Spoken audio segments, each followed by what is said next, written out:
Hello and welcome to a very special Friday. Why special, would you ask? It's because Rewind Gaming is running yet another of the 3v3 weeklies. Welcome, my name is Jarv Jem. Together with Enrong, we'll be bringing you the action, starting from the quarterfinals of the tournament. Already a lot of battles have happened in the bracket, but only the strongest teams remain right now. And our first selection for the evening, for your pleasure, Sway Orange versus Aftershock. Yes, thank you very much for the introduction, Jarv Jam. Delighted to be here, of course, and looking forward to this quarter-final. It's the last one to be played out between Sway Orange and Aftershock, and I think we were laughing a little bit on stream. Ironically, Sway Orange are going to be on blue team. That is ironic, maybe, but hey, if you don't get your favorite color, you still need to play your best game. And Sway Orange and Aftershock already beat a couple of their opponents. Sway Orange got through Lud Waffer. Oh, God. The first one immediately. Lud Dwarf Kaz. Is there people? Oh, actually, Lud Dwarf Kaz is Dwarf Butt Lalasan Kazi. Dwarf Butt is, of course, a fellow Rewind Gaming caster. Unfortunately, being defeated by Sway Orange, so he might be watching this match with the intention to see whether the team that beat him will be defeated in return. Then Sway Orange got 2-1 over Team Expert, and apparently they weren't expert enough. Vel JG, Vel Isteezy, Lucky and Coca.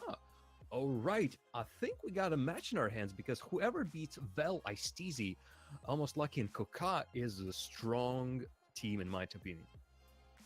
Yeah, no, absolutely. I'm really looking forward to seeing these guys play. I've never seen either of these two teams play before, Jarv Jam.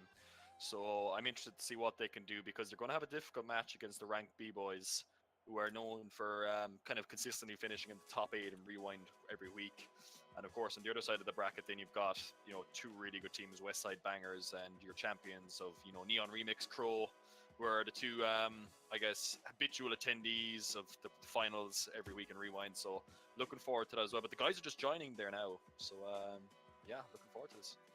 Yeah, definitely Neon Remix and Crow will be a team we might look forward to, and we will, because both of the semifinals will be broadcasted for your pleasure once again. But we still need to figure out the second, or rather the remaining semifinalist who will be playing against versus Rank B boys, and this is the match you'll be currently watching. Sway Orange, Aftershock, best of 3, and both teams, I'm pretty sure, are eager to get onto this field. The rules are simple. You've got a ball in the center. You need to get it from one side or to the other side, depending on which team you are. And in the process, give us a greatest show they can possibly give us. That's all there is to it, really. Yeah, of course, the most important thing is to score more goals than the other team, as you know. But no, what I'm looking for here, really, it's a best of 3, Jarv Jam, as you know. And what I'm really looking for is who can shore up their defense more successfully than the other team. We see a lot of games every week in Rewind that it looks like the longer the competition goes on, the less goals are scored in matches typically, unless a team obviously makes a lot of mistakes for one reason or another. So it's going to be the team who I think is a lot more defensive in this series is going to come away with it. So I'm looking forward to see just the kind of plays that can be used to unlock the defenses here. Will they be using infield passing? Will they be playing backward plays? How are they going to cut out these rotations? Are they going to go for a few demos? That sort of stuff. Yeah, well, the first match will definitely shape that up. First match is usually the time when both of the teams are getting used to each other, trying out different strategies, most likely just going for their standard default approach to the game and then seeing whether they need to adapt that or whether it works as well. Sometimes you just need to play your natural game and it is enough to beat your opponent, but it might be needed to switch something up because you might end up playing against a team of a much higher caliber, and you might not be ready to play against someone like that. So also adaptation to the game, ability to actually recognize that the mistakes that you're making, and what exactly do you need to change. An in-game leader for that is absolutely needed. Maybe not for these teams, but we will see how basically how they will play. Yeah, no, absolutely. I'm just having a look here at the Twitch chat, of course, just checking everyone here in the room. Thank you very much, guys, for joining us. We've got 32 viewers at this moment in time, so I'm looking forward to seeing your thoughts on these games, of course, with myself and Jarv Jam here as well. And a big thanks as well to our guys, Poison, for having us here, and of course, Alcido and Dennis helping us out here in the background that you don't see. But we're just waiting for these guys now to join the field. But what are you really looking for from these guys, Jarv Jam? Well, it's been a while since I've been here in Rewind Gaming's casting booth, and broadcasting one of these matches. And finally, teams, as if by magic, they finally are joining this one. So what I'm expecting from them is basically surprises. What I really want to see if for both of these teams to surprise me. We might actually need a restart. We'll see. Yep, unfortunately, we'll have to restart after such a long wait and some technical difficulties. Cookie seemingly is having some sort of a FPS bug with this game, so we'll have to wait. Both teams not really going anywhere, doing a little bit of freestyling. I was hoping to see them play a game of dancing around the ball for ages, but not touching it. Seeing how that'll work. Nope, never mind. Decides to warm up himself up just a little bit. But as this is happening, and as we'll be waiting for yet another lobby to start, gives us a little bit more time to talk about what Rewind Gaming is and what exactly will be happening today. So, the prize pool for this tournament is $45. And if my memory serves me right, and again, since it has been a while, $30 go to the winner and $15 go to the second place. Actually, it's if the we reach 60 if we reach $60 in donations. If just $45, then $45 goes straight to the first place. Second place gets nothing. No winners, chicken dinners. Nope. Just straight winner. If you want to donate, the links for that, I'm pretty sure are dropping somewhere in the chat. I'm assuming Macherino, if that still works. That's the one. Didn't work. Sorry, Moobot is a little bit too slow. I'm faster than Moobot. Sheesh. Already decided to completely put him to the ground. No, Moobot is just a little bit asleep. Maybe that lobby starting was a little bit too much for him. But yeah, feel free to drop any donation that you feel is worthy of supporting these teams, or use the free code that is available. I don't think it's available in the message, but if you go follow that link and use the code, oh boy, it's so far away. The code is RG W56. That's RG in capital letters, W lowercase, and 56. You'll be able to donate 50 cents absolutely with no strings attached. It's like a little bonus, a courtesy 50 cents provided by Match Arena. But you can help, and this money will go to the real winner, and it will be real money. No fake. Sway Orange Aftershock, attempt number 2.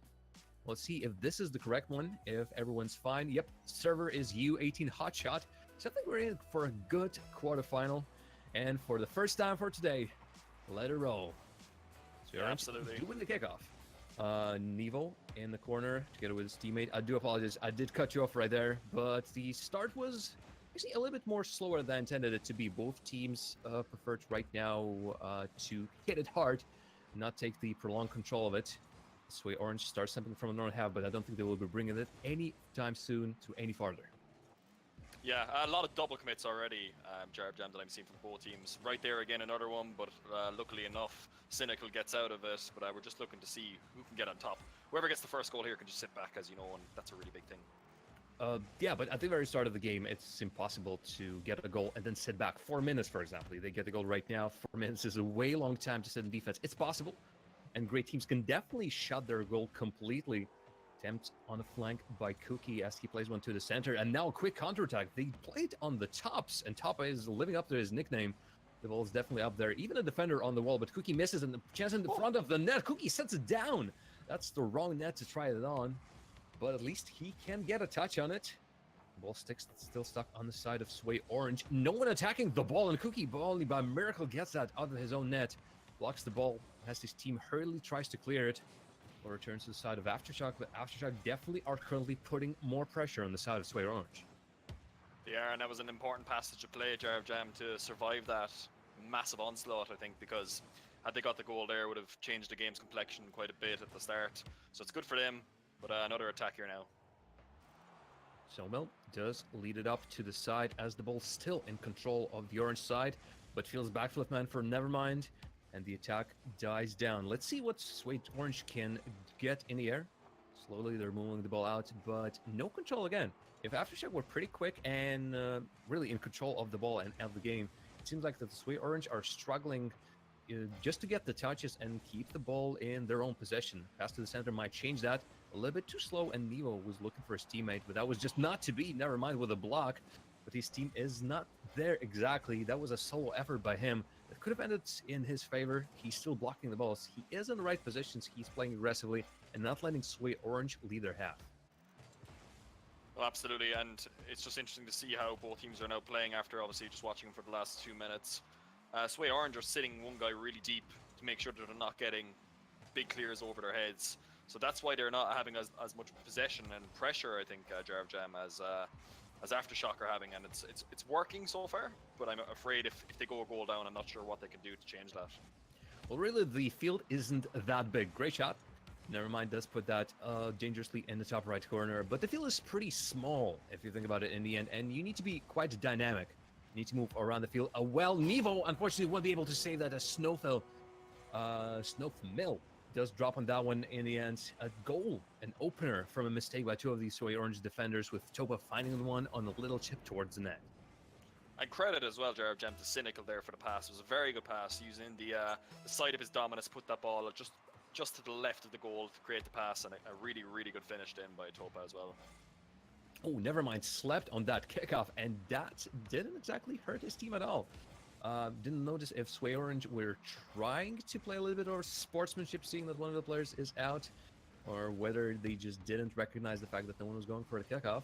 Sway Orange can't get anything out of that restart, and as the timer actually running down, just recently we were talking about the 4-minute mark, Topa rises for the occasion and steals the ball off the Sway Orange's player's side, puts it straight on target. You said it at the start of the game, Jarv Jam, with the pressure that Aftershock have, and they're just creating so much pressure, and Sway Orange just can't deal with it on the defense, and they just get beaten again to the ball, just a little bit slow, and it's another goal, and it's going to be really difficult now for them to come back.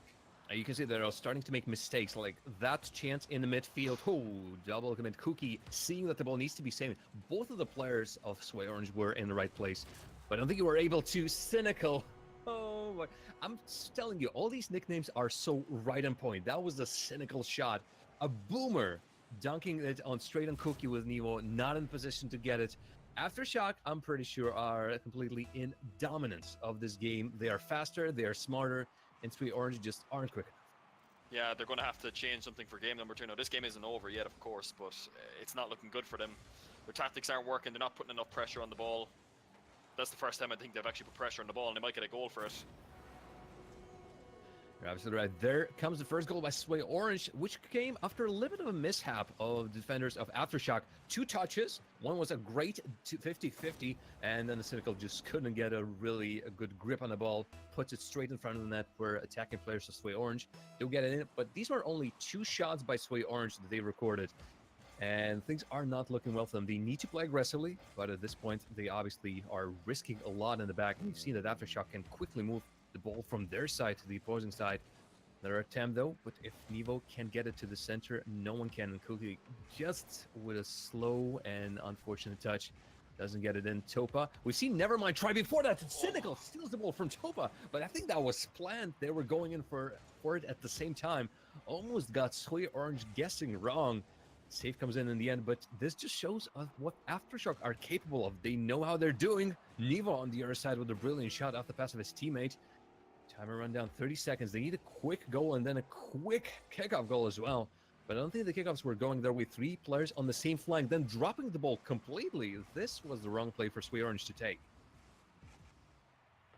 See if he can do it. No, he's out of boost. But the rotation, Jarv Jam, from Sway Orange is very, very messy. There's a lot of double commits, and they need to look at that for game number 2, and a lot of whiffs as well, as you just see another one there from Nevo. But it's something that you're going to have to look at for game number 2, because it's only a best of 3, and it's really important that they take the next game, because otherwise if they don't, they're out, and they've got no chance then.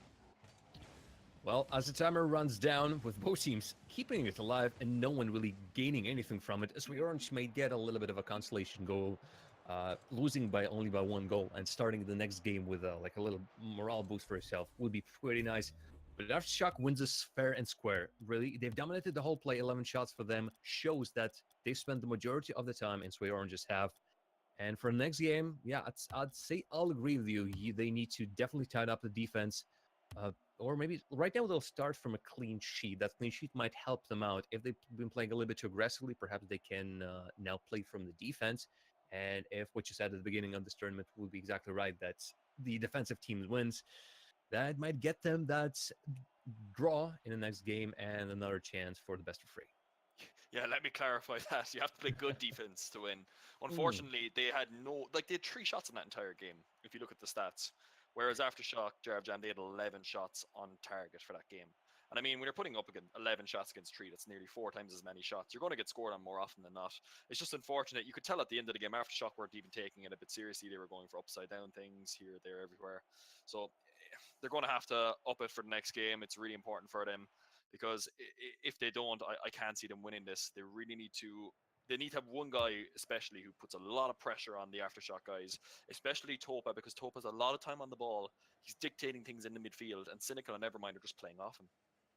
The problem is that if Sway Orange find one of these guys, I feel like Aftershock has a team full of these guys. Every single player on Aftershock's side can put not just pressure, but individual skill is enough to threaten the net of Sway Orange. And they've shown that even with Nevermind practicing for his aerial shots, couldn't get it in. We see Aftershock starting this one strong again. Quick return from Sway Orange in defense, and if they can quickly cut off these attempts at shots from Aftershock, they might be in a good position. But right here, everyone drops the ball, and Aftershock just waltzes straight in, takes a shot, continues their rotation. Cynical sets up the pass. Ooh, I think he wanted to be a little bit more, put a little bit more finesse in that shot, but an idea was still there. He tried, and he wasn't punished for it. Sway Orange only now are starting their attack. Oh, almost squishy Ooh, muffins boy. there, Jarv Jam, but not quite. Yeah, again, it's more of the same so far, but at least they have a bit of pressure, which is the first time they've had a prolonged period of pressure in the first 2 games. Let's see how long this lasts, though. And they are stuck on that flank yet again. There are no players in the midfield, so even if the bounce comes, I don't know how they expect to continue from that play if no one is there to react to passes. If they're just gonna push it straight through the middle, first of all, against a high caliber team, this just simply doesn't work. They put a player on the wall and bam, that's it. You can't pass through there. Cookie goes absolutely bananas, wastes all his boost, and ends up on the ground, and even gifting the ball to the opposing team.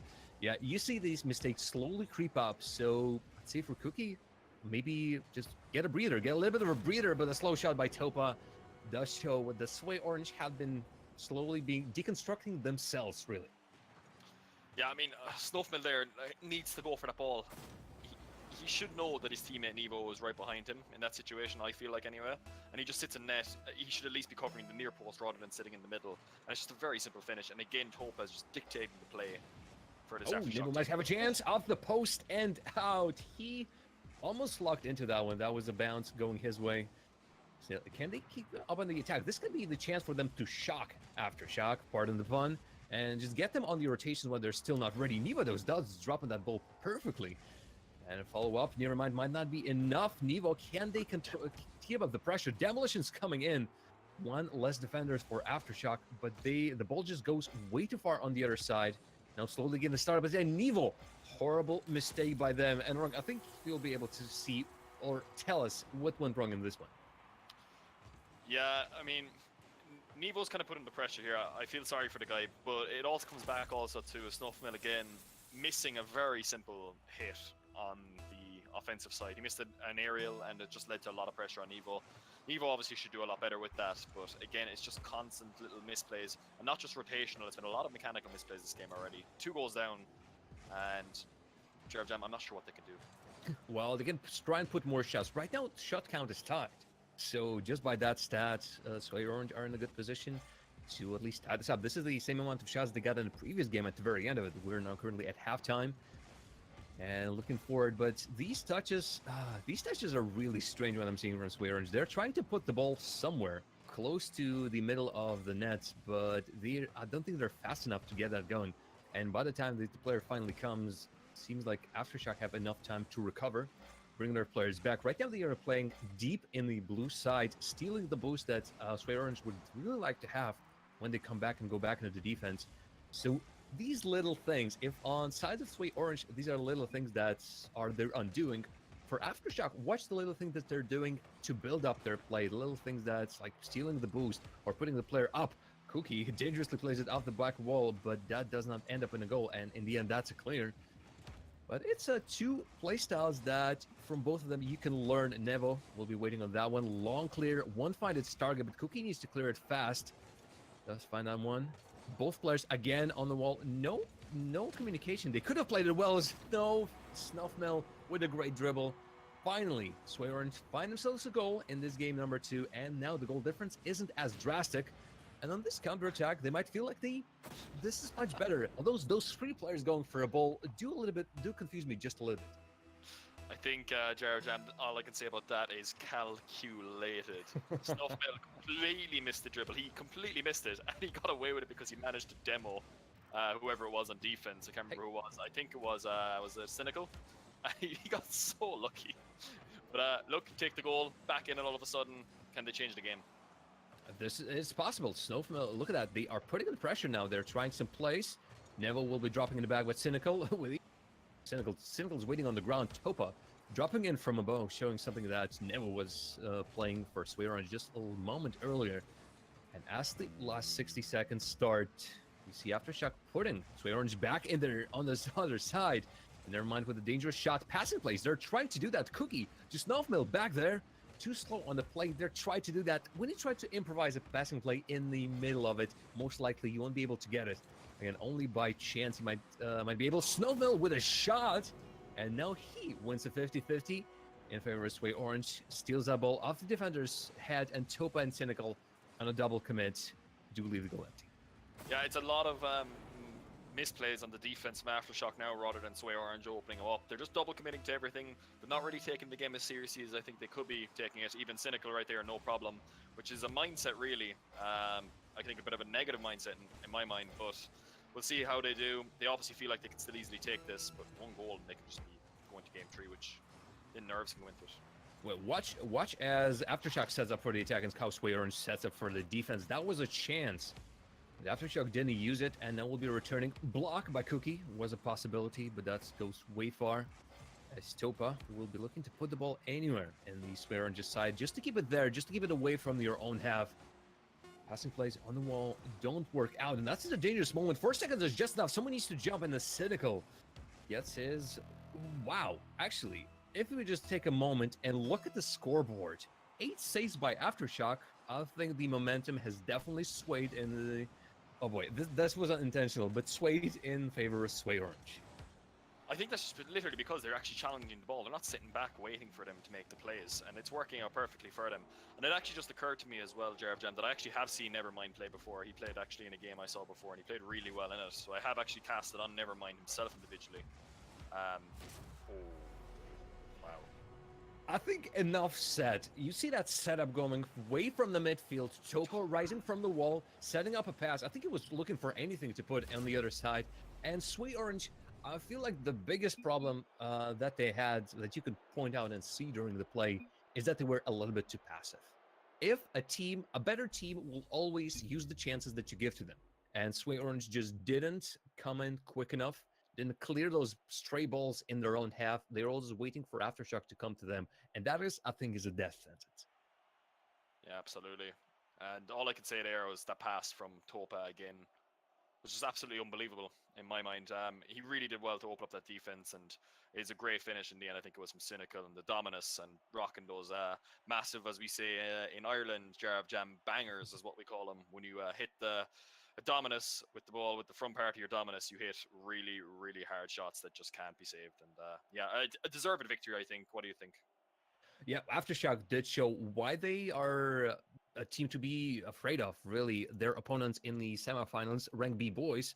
Actually, let us quickly check the setup for that team. It's Karasu, Alvis, and Sphinx, a German and Austrian team. Will be playing against the Aftershock of 2 Brits and 1 Finn. Topa is representing the Finland. Concern and Cynical are playing for UK. This is not obviously the Olympics. But it still might be pretty interesting. Oh, I don't need to be in that lobby. Pretty sure that game is absolutely over. Yeah, no, I mean, from what I can see there, Aftershock have a good chance, I think, of making the final.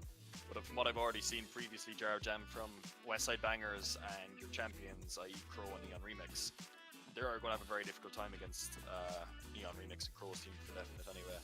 So it's up to them now to really sort out the rotational problems there. They were a little bit, I don't want to say arrogant, but they definitely let their guard drop a little bit in game number 2. And that could also just be because, again, the fact that Sway Orange actually went out and challenged them proactively, went for the ball a bit more, which worked for them. Well, I think they're going to have a difficult game against maybe ranked B boys, and if they come up into the final, they'll have a very difficult final. Well, right now I see that all of the teams that are in the semifinals have dropped at least one game in previous rounds. So Westside Bangers, last one to get mixed. Your champions lost to Galaxy Network Definition. Yep, Definition, that's a really strange name, but we'll go with that. Obviously, Aftershock has lost to Team Singularity, and even to APG Gaming in round number 2. So all of them are having some hard times. APG Gaming actually won the first game against Aftershock in this tournament, but then all of a sudden, complete domination from 1-2 to 8-0. Aftershock were able to turn that series around, and then 3-0 just finishes that up. So either we'll lose some great teams in the round 1-2 and the quarterfinals, or I guess what else? No, it's just a lot of question marks. But these teams will definitely prove what they're capable of on the field. Yeah, absolutely. And a couple of guys obviously in the chat just saying GG, well played to our teams there, and one was GG Sway Orange. So well done to them. I mean, they made top 8, something to be proud of. These aren't, bad teams, Jarv Jam. Let's not forget, these are all Grand Champion level teams thereabouts. And we're going to get up into the higher end of Grand Champion now when we see players like Neon Remix, like Crow, these types of players playing. And yeah, really looking forward now to the next semi-final, which should be on shortly, I think. Yeah, I do believe the next match that we're setting up for you is the Your Champions versus the Westside Bangers. Neon Remix, Crow, and Distant representing Your Champions, and Chronix, Nonsense, and Domain representing the Westside Bangers. So maybe we'll indeed see even more bangers and boomers, as they say in Ireland. Unfortunately, I won't be able to bring any of the local phrases. I don't think so. To be honest, I can't even, pronounce or say half of our local phrases anyway, so I'm not going to even try. Yeah, but no, I'm looking forward to this next game now. Really am. I always love watching Neon Remix and Crow, especially. I know I mentioned Remix a couple times, but they're just really good players. They're just really consistent on the offense and on the defense. And for our viewers out there tuning in tonight, thank you very much for tuning in. Stay with us. We've got 3 more big games, 2 semi-finals, and of course the grand final, which is the best of 5. These next 2 are best of 3s. Yeah, really looking forward to it. Right. Well, I think we'll take a short break.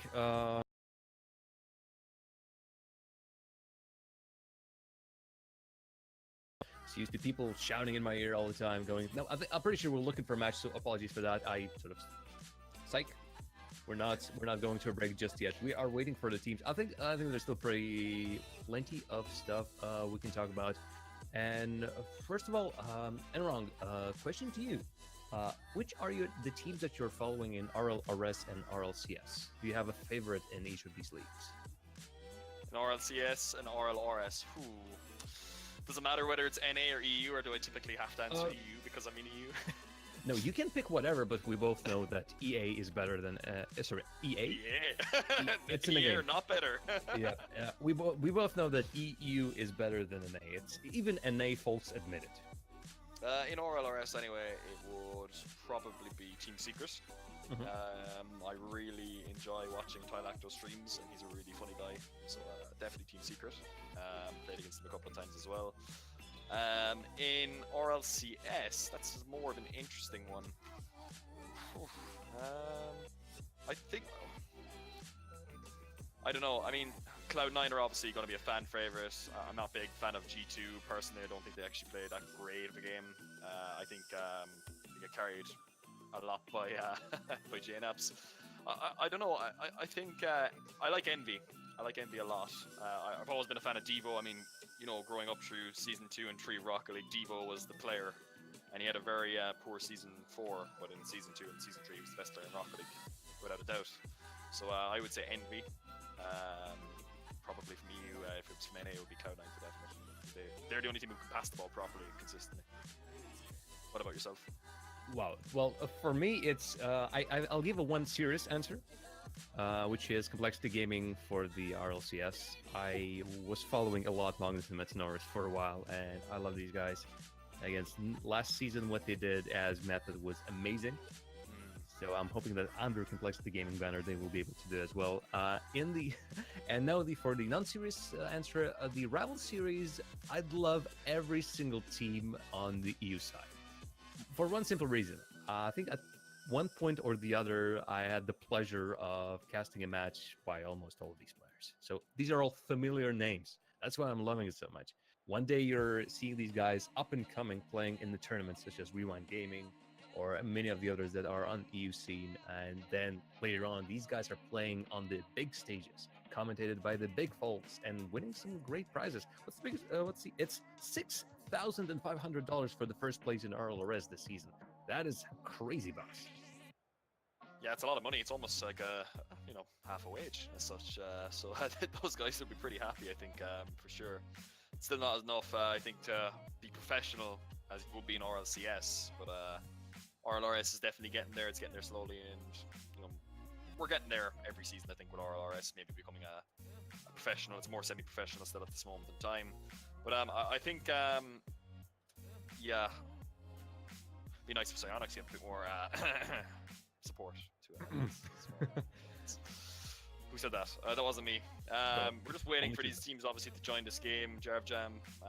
But yeah, I think it's Rank B Boys versus Aftershock instead of what we actually thought. Well, yes, surprise, surprise. We will try to clarify in just a moment. If we are in the wrong one, we might be in the wrong one. We'll find out in just a second. But getting back to the whole RLCS RLRS thing, actually, I do like the RLRS studio more. If the RLCS studio is new and flashy and all that kind of stuff, RLRS has that more of a homey feeling. Maybe like it's more like relaxed environment. I don't know. I've seen them both, and I do tend to like the RLRS more. Yeah, I mean, there's a couple of benefits to the RLRS studio. I mean, Gillyweed is there now, so that's a benefit for definite. The RLRS studio is just a bit more, it's nicer. Yeah. It's, and the RLCS studio as well. Have you noticed on the right hand side they have all the champions? But if they ever actually show you the actual stage, you can only see iBuyPower and maybe Flipside. You can't see season 3 or season 4. So I'm not sure what resolution they're shooting that at. But yeah, RLRS is just nicer as well. I was watching it earlier. Fair play to Triple Trouble and them with the absolute carry of the century there. I've casted them before actually. I think it was my first ever cast of Digital Baking way back. My first ever cast here, Rewind Gaming, and I remember at that time Andom and Renaki, of course, playing, I think it was Casio at the time, went on a tear all the way through. Yeah, that's what I'm talking about, is these guys, you've casted them at one point or the other, you've seen them around the European scene, and now, well, thanks to Psyonix, though, after all, with this one, we can see these guys on the big stage and having a chance to get a promotion to RLCS and play on an even bigger stage. So, congrats to them for even getting there. Obviously, getting into the RLRS is hard enough.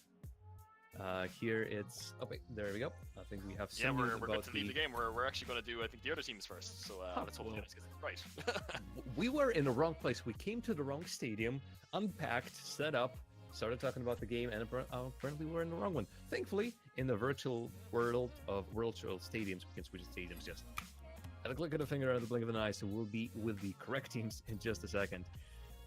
But yeah, this is basically good. Watch out for these guys. One of these teams, one of these players might show up in the upcoming seasons for the RLRS, play in the open qualifiers, and get picked up by a serious team. I think right now, if on the RLRS side of the things, the teams are still without their organizations. Obviously, Team Secret is one. Aris, I do believe, is another. Servets, Geneva Esports, Method. Team Secret actually are an org, no? I'm pretty sure they are part of it. No, that's specifically what I'm saying. Team Secret, Aris, Servets, Geneva Esports, Method, Triple Trouble, I'm not sure about, but they have an org. But for example, Placebo and Zebra Nose are just playing as a team. But I'm pretty sure that for the RLCS, I do believe every single team has been picked out by a major organization. So we are esports now, boys. Finally. It only took about 2.5 years, but yeah, absolutely. And thanks very much as well, guys, to everyone who's stayed with us during that slightly long pause there between games. Very much appreciated. We're about to get into a game here now, so thanks for bearing with us. We're going to show you some really high quality Rocket League here now. Your champions, Westside Bangers, we are indeed going for that match. The one that we promised you at the very beginning, we are returning to that one. And again, let's just quickly introduce the teams, reintroduce the teams as we mentioned them once. Your champions, Ego, on the blue side, represented by Neon Remix, Crow Distant. Enrong has been hyping up that team, and I haven't seen Neon Remix and Crow in a while, but I do remember how well they play. On the side of West Side Bangers, it's Chronix Nonsense and Domain. Both teams coming into this one again with a couple of lost matches in the previous series. But this one is, again, as any of these matches in the single elimination bracket, this is for their lives. Best of 3, you lose 2 games, you're out of the tournament completely. The winner goes on to the finals for the chance for that $45. Yeah, absolutely, and I don't think I've been hyping them up. I think they've been justified because I think on 4 of the casts on 3 of the 4 casts I've done previously, I'm pretty sure Crow's team has won 3 of the 4. So he knows what he's doing. Once he doesn't start playing for the other team, of course, as the meme goes. But Neon Remix is a fantastic shooter of the ball as well. Chronix on West Side Bangers is a very consistent player and generally does quite well with his team. So yeah, I mean it's unfortunate. I think that neither of these teams are in the final because I actually think Jarv Jam, correct me if you disagree, but I think both these teams are actually good enough typically to make the final. So it's a bit of a, I guess, sad story that they're both not in the final, but it's going to be one hell of a semi-final, I can tell you that much. Hey, well, this is why we have these tournaments. We decide the best of the best, and if you're not good enough, sorry, bye-bye, next week, maybe. So we just don't have enough spots for the good teams. And don't forget, you can enter your team for this tournament as well. The entrance is absolutely free every single Friday. You can enter check out the Rewind Gaming. Oh boy, I should have looked it up actually before I said that. But I'm pretty sure it shows on the screen somewhere. Nope, it doesn't. Oh crap. Oh, apologies. I'm panicking. What I was going to say, it's rewindrl.uk. There we go. Information about the tournaments you can find there. Rewindrl.uk. Information about the organization as well. Ability to join the staff. I'm pretty sure at any point in time, Rewind Gaming is still looking for people to join the great team of Rewind moderators, streamers, casters, many other people. So if you want to contribute to the community as well, you're free to welcome. I'm pretty sure the application, is right there, top right corner on that site. Apply, you'll be able to join. But speaking of joining, we have Chronix Nonsense and Domain. Alstedo did spook me out just a little bit. I was thinking, Alstedo, who is he playing for? Alstedo is playing for North America. He has been crying tears as we were saying that EU is better than NA. Sorry, Alstedo. Well, you stepped up for this yourself. EU is better than NA. That's a fact. Yeah. Dan's game. Yeah, I suppose. It's not even a discussion. Cloud9 are the only team in NA that really stack up, as we know. Sorry, Alstedo. My bad. Yeah, we apologize. Just the harsh truth. We love you still. We don't have anything against you. It's just that, well, the truth is right there in front of us. As is, and finally, we have the rest of the players. Distant Crow, Neon Remix. I think we're ready to start. And Wrong, your predictions still. Do you think any specific skill, perhaps, or a specific, strategy that one of these teams is showing since you've seen them play before? Will it help them win this matchup, or will it be a close knit? We'll go to the match number 3. Neon Remix typically plays as a striker on his team. Crow normally passes the ball to him. From what I've seen consistently from these guys, it's going to be a very difficult game for West Side Bangers, I think, to take this Jarv Jam. I'd expect a 2-0 for your champions here, just because Crow and Neon Remix are a brilliant duo. I've never seen Distant play, I don't think, so we'll see. Well, the kickoff is off, and this best of 3 is starting. This is our first semifinal of the day. And both teams will be looking to put themselves in a great position right from the kickoff. The Crow only can get the opponent player. Neon Remix slowly starting it up. Challenge 1. Doomstain keeps the ball in. Both teams are ready, definitely ready for this one, although the speed of the play may be a little bit too slow. Solo plays. Chronix a little bit too far with that dribble, but does show his intentions when you're immediately starting that dribble. Speaking of intentions, Crow hits one straight from the top of the field from the middle. Great precision, a sniper shot indeed, distant also in the air. Wow, to be able to read that play, I guess you did hype up your champions for a reason. Crow, absolutely magnificent. I mean, they've won it consistently now for a couple of different times, and it's just a brilliant pass from Distan over to Crow, and Crow is just consistent hits, really hard hits all the time. And I was actually going to say, you said it was quite slow. I thought that this was a lot faster than the previous game that we've just casted and streamed. You could tell that the level of quality from both these teams is really high, and that's a brilliant shot by Chronix. Yeah, I do. Yes, I guess I do agree with what you said. It's just that it caught me off guard. It was still maybe not as fast as I'm used to, perhaps, but it was a quick movement, and that was a brilliant pass. You need to not only you need to be quick, you need to basically pre-jump for that one.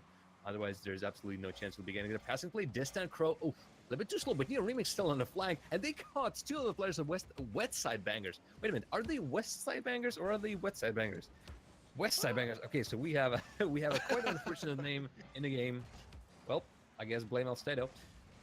As the attack continues, West Side Bangers trying to put something on their own. Dumain will be trying to put it against the wall, but Distant already in the air. He's not allowing to play anything off the back wall, not even clear of the back wall. No, straight into the air. Distant would attempt off his own. Alstedo doesn't know what he did wrong, but let's not mention our North American friend. It's nothing. It's really nothing. That's the dribbles starting on that flank with Crow finding the ball. A little bit too slow. Still no one close enough. And a dribble does find the ball, but does not find the net. Nonsense with no nonsense play. Finds it over there, but a little bit too slow. God, these players are giving me a little bit of a heart attack with the dangerous plays they're making in front of the net. West Side Bangers need the ball out of their half just for a little bit of a breather, just to recharge their boost and get in a more opportune position to start their attack. As you see, Chronix, oh, sorry, it was an attack coming immediately. These guys are not slowing down. But finally, ball stuck in the middle of the field. I think this gives us, them and us, just a little bit of a breather. Absolutely, I was just about to say that you could tell the difference between the teams straight away here. The difference between Westside Bangers and your champions straight away is the passing. They're looking for passes infield every single time on your champions. Every single time. Look at that, straight away, infield pass. It's not just hitting it off the backboard hoping someone can read it. Every time it's an infield pass. And that's just the difference because it's the speed that they're able to bring into their gameplay. If Westside Bangers can do this and change up their gameplay a little bit, take a risk and employ these infield passes, I bet you that they can score a couple of goals here. There definitely attempts are happening. They're not just pushing the ball through the wall, but there's a little bit of a duel and nonsense. Let's push that in as he's going on the counter attack. Finds Distant a little bit too late for that one, and that's a tying goal. That was a no-nonsense finish, I think. Yeah, the puns basically write themselves. Kickoff returns, a tied game with only 2 minutes remaining. A dribble from Distant might actually find the target, but Nonsense is in defense. Third save of the game. Demolition, first one we've seen today that definitely pays dividends. Even if he needs to repair his car after that one, Crow, or actually, so apologies, Distant made sure that no one was in net for that.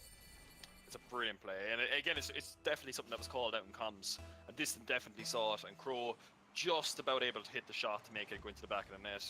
And yeah, they're back in it straight away, and must feel bad for Westside Bangers because they worked so hard to get back into it and back behind again.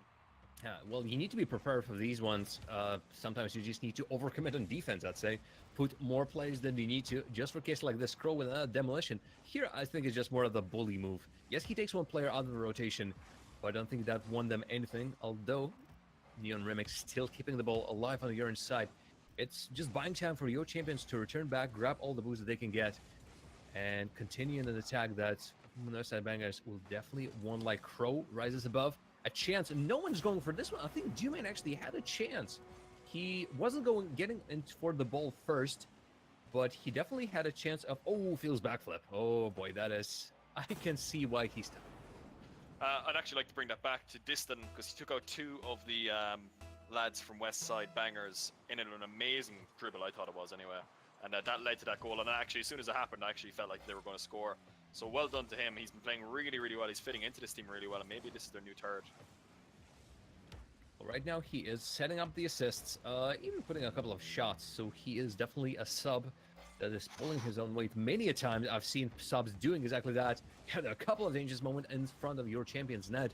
Precision isn't there for Westside Bangers, and this gives time for your champions to regroup, get back into the position, and at this point, Westside Bangers decide, okay, our attack is over. We just can challenge the ball in the midfield just a little bit, and actually succeeding at that is a mistake on the flank.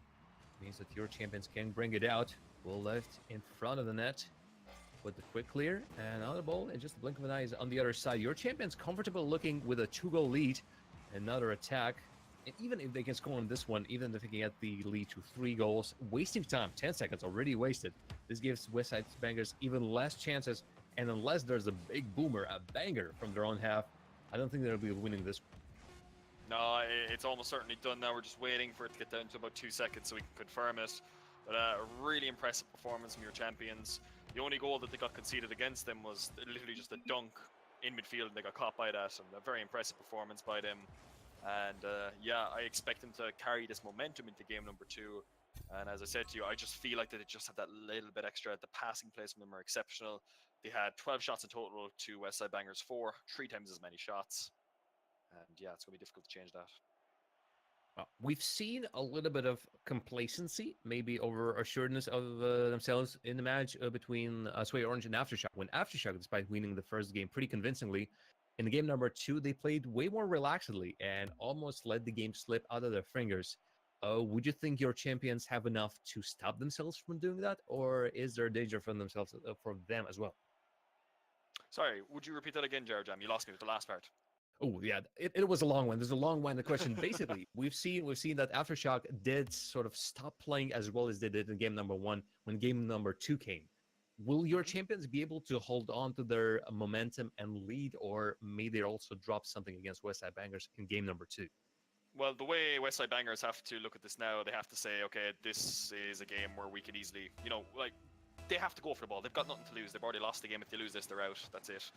Your champions, I've seen them play time and time again. They're a lot more. They're almost professional in their approach to the game, and they're very determined. They like winning these tournaments because obviously it's a bit of pocket money for them.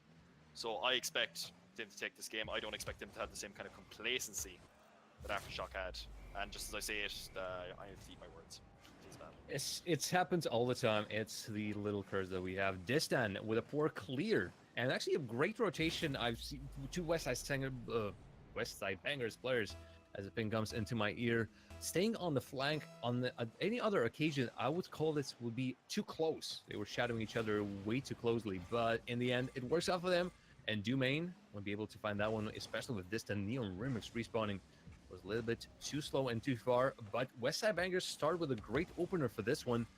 Only can keep it up. Again, still a lot of time remaining. If they're going to play all defensive play, they won't win. Dumain does show that the best defense is the offense too. Wow, they're really showing up here in game number 2, Jared Jam. The passing plays, infield passes again, and it just rips the defense, and Neon Remix just can't get to the ball. And that really now they're really, maybe they're just listening into what I was saying to you, Jared Jam, but the infield passes is just changing the game completely for them. Just before we go back to you, I want to mention a couple of different things. Thanks for the donations, guys. I had a couple of them there from Sao Gaming, Ryan Wong, Phalius, Mizik, yes, and Blazian. So a couple of donations. Thanks very much, guys. Helps us run these tournaments. Very much appreciated. And Jared Jam, I'm going to head back to you. Take us through what's going on. And again, just to add a little bit, as Crow takes a shot, Dumain puts it off the crossbar and out. Yep, the danger hasn't subsided. Thankfully, both of the teams have kindly stopped the warfare just for a moment for Enrong to read out the generous donations as you guys have provided. Exclamation point match arena to learn how you can donate more. And that 50-cent code is still available. The helpful moderators in our chat will be able to tell you how exactly can you use that and donate 50 cents absolutely free. Passes one other Crow and Neon Remix. We're almost cut off by that one, and the attack still continues. Will he be putting their players way too far enough? Didn't read the pass well enough. Chronix, but nonsense. Puts the ball in 3-0 as the rotation for Westside Bangers. A third player does come in, and a lot of confusion on the side of your champions. What a fantastic bump there on the defense. I think it was on Crow. I can't remember. I couldn't really see who it was. But again, it's the infield passes. It started the whole play off. It caught Neon Remix completely off guard. And if they keep doing this, I'm telling you, they have a really good chance of going into game 3 with all the momentum. Again, another infield pass. This is what they need to keep doing. Every time they do this, they catch your champions off guard. So they just need to continue doing this. What your champions need to do, however, Jarv Jam, is they just have to be more proactive challenging these balls. If they wait for the touches, they're going to get caught. Yeah, in game number 1, we've seen exactly why your champions were winning the tournament after the tournament. Their playstyle was amazing. Right now, they are not pulling their own weight, it seems. Like all the players... Neon Remix, by this point, by the half point of the game, having only 10 score means that he's not getting his touches. He is not getting anywhere near the ball. So he's not doing anything useful for the team. Yep, he might be not getting in the wrong positions, but then again, the 3-0 or 0-3 for them scoreline sort of shows that your champions are definitely struggling in this one. And if not slacking, then at least they have put on a completely wrong game plan for this one. Yeah, absolutely. I think they weren't exactly thinking about changing the game plan. It's just that as I said, Westside Bangers had absolutely nothing to lose, and they've changed their game, and it's completely worked for them. It's brilliant to watch. It's really, really good Rocket League, and a nice little dribble there by Neon Remix. Demo on Distant, though. But what are your thoughts? What can they do to change? Well, definitely just rethink it. Crow does save that one, but Dumain puts the ball amongst all the mess of the cards and players that was in front of that net. Brilliantly played. Also slow. He put it right down on the ground. Didn't put it way too high. Sometimes when you approach the ball quickly, you just spike it way too high. No, well played. Dumain gets his second goal of the game. For your champions, it's the mountain that only once still in Real CS history has been climbed. Is the 4-goal deficit. Right now, I think for your champions, start it slowly. Like, don't get too aggressive. Because right now they're definitely thinking, "Oh God, we're losing." The levels of salt in the organism is currently rising. They're playing overly aggressive. They're not thinking. They're playing on their emotions and adrenaline. And I think they need to drop all that and start from scratch. Write the simplest of the plans on the drawing board and do something. Dumain, though, does try to dunk it on your champions, but couldn't get the touch.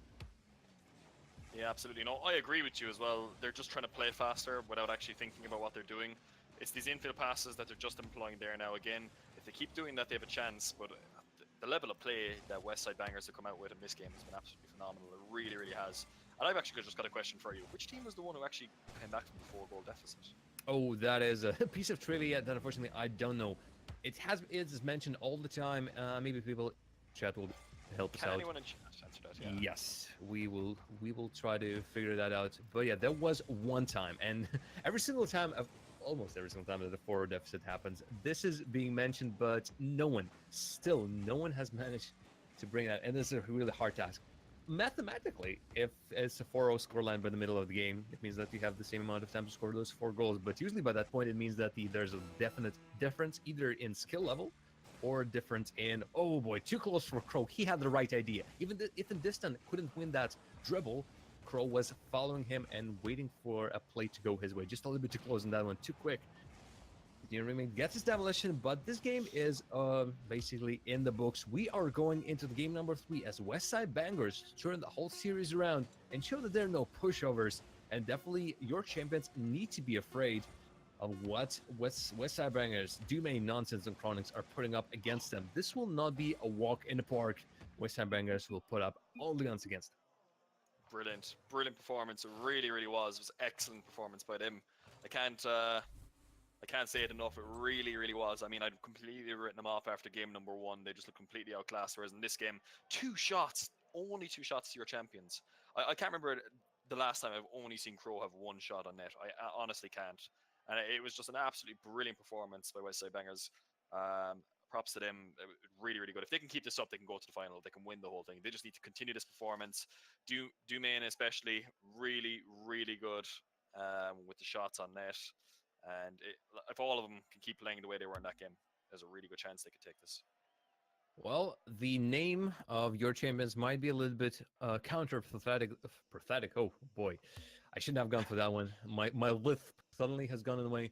But your champions might be not the champions this week. This is a slight irony, again, coming from the first quarterfinal that we've shown. They have one more chance. And again, they have the class. Crow, Distant, Neon Remix have a lot of experience in being here and maybe if not being on the brink of losing, then at least in this important match. So I don't think the pressure is getting to them. So just restart, play slow. I feel like just completely free your mind of anything that's happened. Crow to the center. Distant, maybe not the best player to hit on that one. Neon Remix was there. Angle was better suited for Neon Remix, I feel. Try to find someone still in front, but players are not coming in fast enough, and Westside Bangers are able to clear it.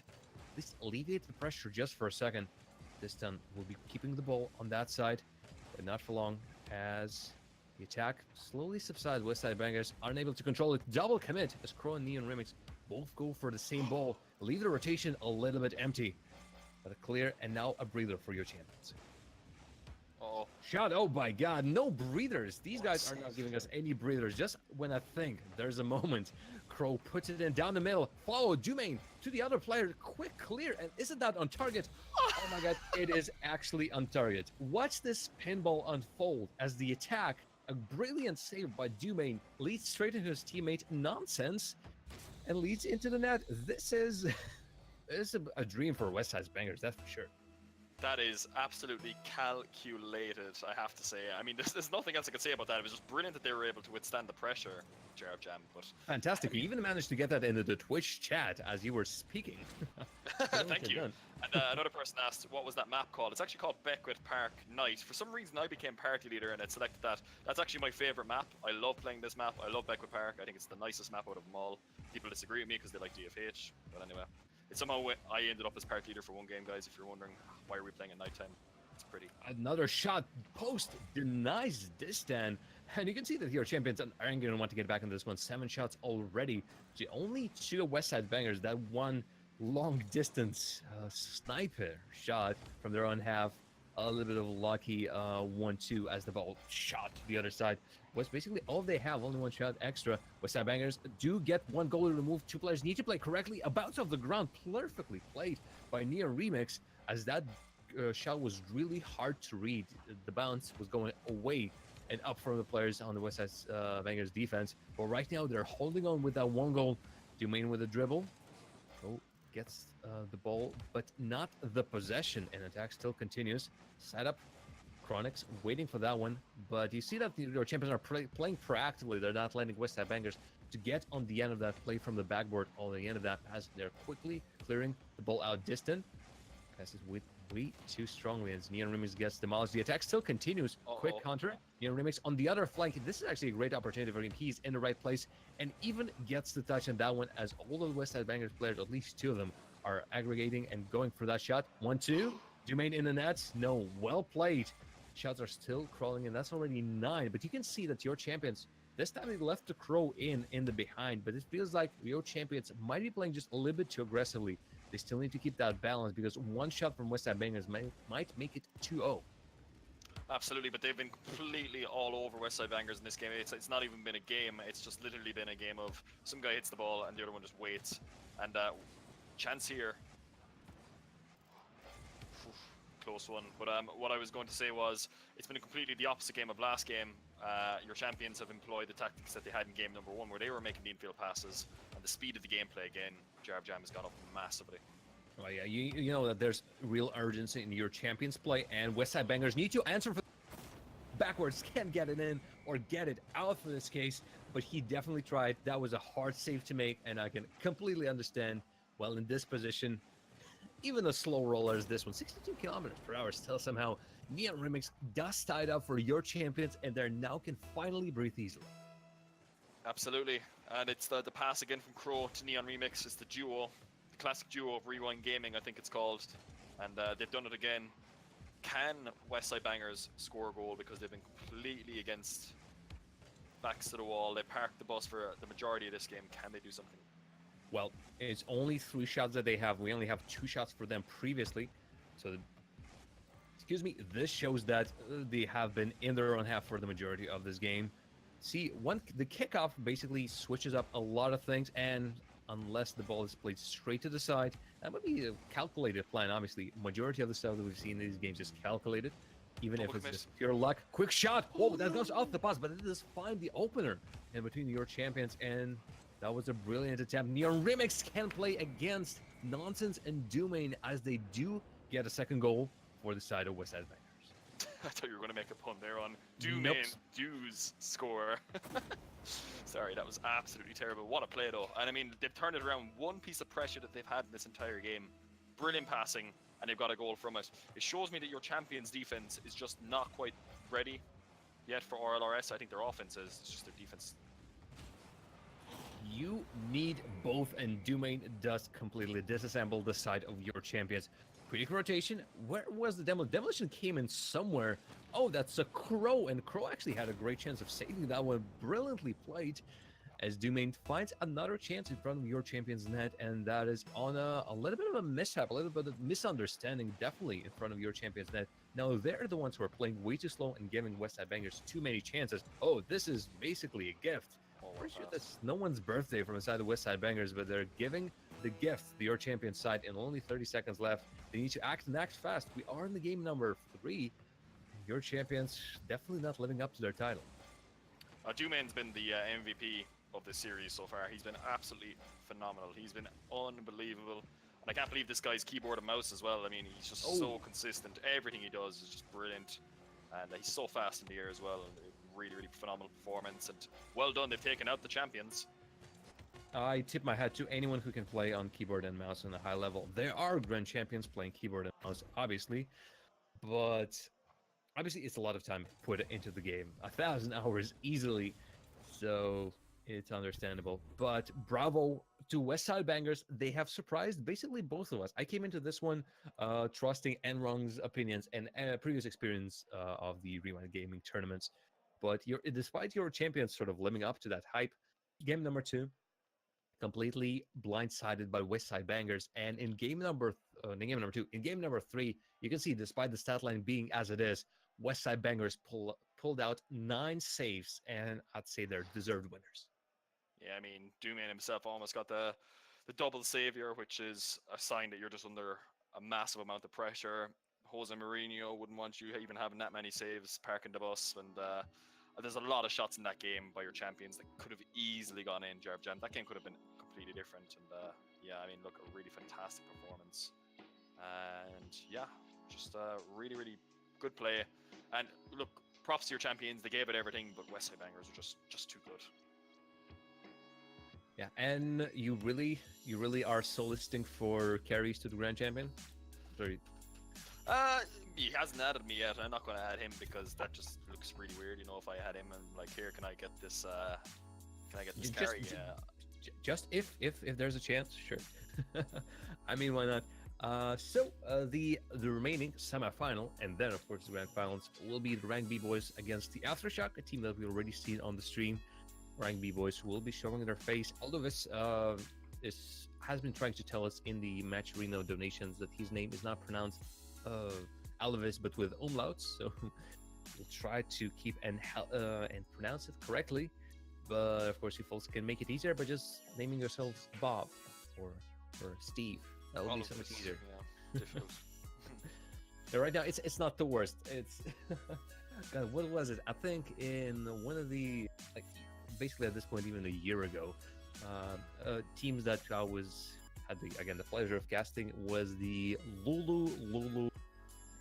So basically 5 Lus, and my co-caster X Fighter had a time of his life pronouncing that name. Okay. I was absolutely fantastic. So basically, he was just and everyone was happy. Another one, God, what was it? Team playing in the Gfinity series, if I'm mistaken, and I've heard both English casters and French casters pronounce it. Was it Arg? Oh no, so it wasn't Arg, it was Grr. So basically, G followed by like 15 R's, all like wavy, uppercase, lowercase. Fantastic casters again, had the time of their lives. Absolutely, and I believe are we going into a break? Or are we starting? No, everyone's joining. Looks like we might be doing another game. I do believe we already have the Rank B boys here. We might do a break actually before the final, then I think is the general consensus. So it's the last best. Definitely we'll give both of the teams to a little bit of time to relax, and for us as well, since this has been non-stop throughout the whole stream. I sort of tricked everyone into thinking that we were going to the break, but no. And after that, the pause that we actually took talking about stuff was even longer. But hey, never mind from the Aftershock joins the match. Oh boy, I hate myself. You'll have to get your friend Jarv Jam from your golf stream to just massage your throat a little bit. And, put a bit of honey down it as well. Yeah, we might get a bit of a yodeling if that happens. But yeah, thanks for joining that, by the way. And wrong, we did get to the. I think we completed either the Hall 15 or Hall 16. I think we only have 2 more remaining. But let's get to the Rocket League. Golf is of no matter, despite that golf also having a lot of explosions. Do check out Super Inefficient Golf on Steam. And we're back into this one. A little bit of interesting situation. Rank B boys side and quick attack. Aftershock do want to get a little bit of a blitz going against the blue side. Rank B boys, they're currently keeping alive. This is only a start. Let's see. We haven't seen Rank B boys at all in the play. We haven't seen their play style. They might surprise us, or they might completely succumb to what Aftershock have been showing, and a great showing by them, definitely in their series against the orange team that was playing on the blue side. Absolutely. And I want the request as well for whoever is in charge of our party. Can we just go back to Beckwith for one last game? That'd be amazing. Or actually, in the best of 5, can we have it like as game 3 in case something like wins, like trio? That'd be fantastic. But no, an interesting start to game number 1 here at this moment in time.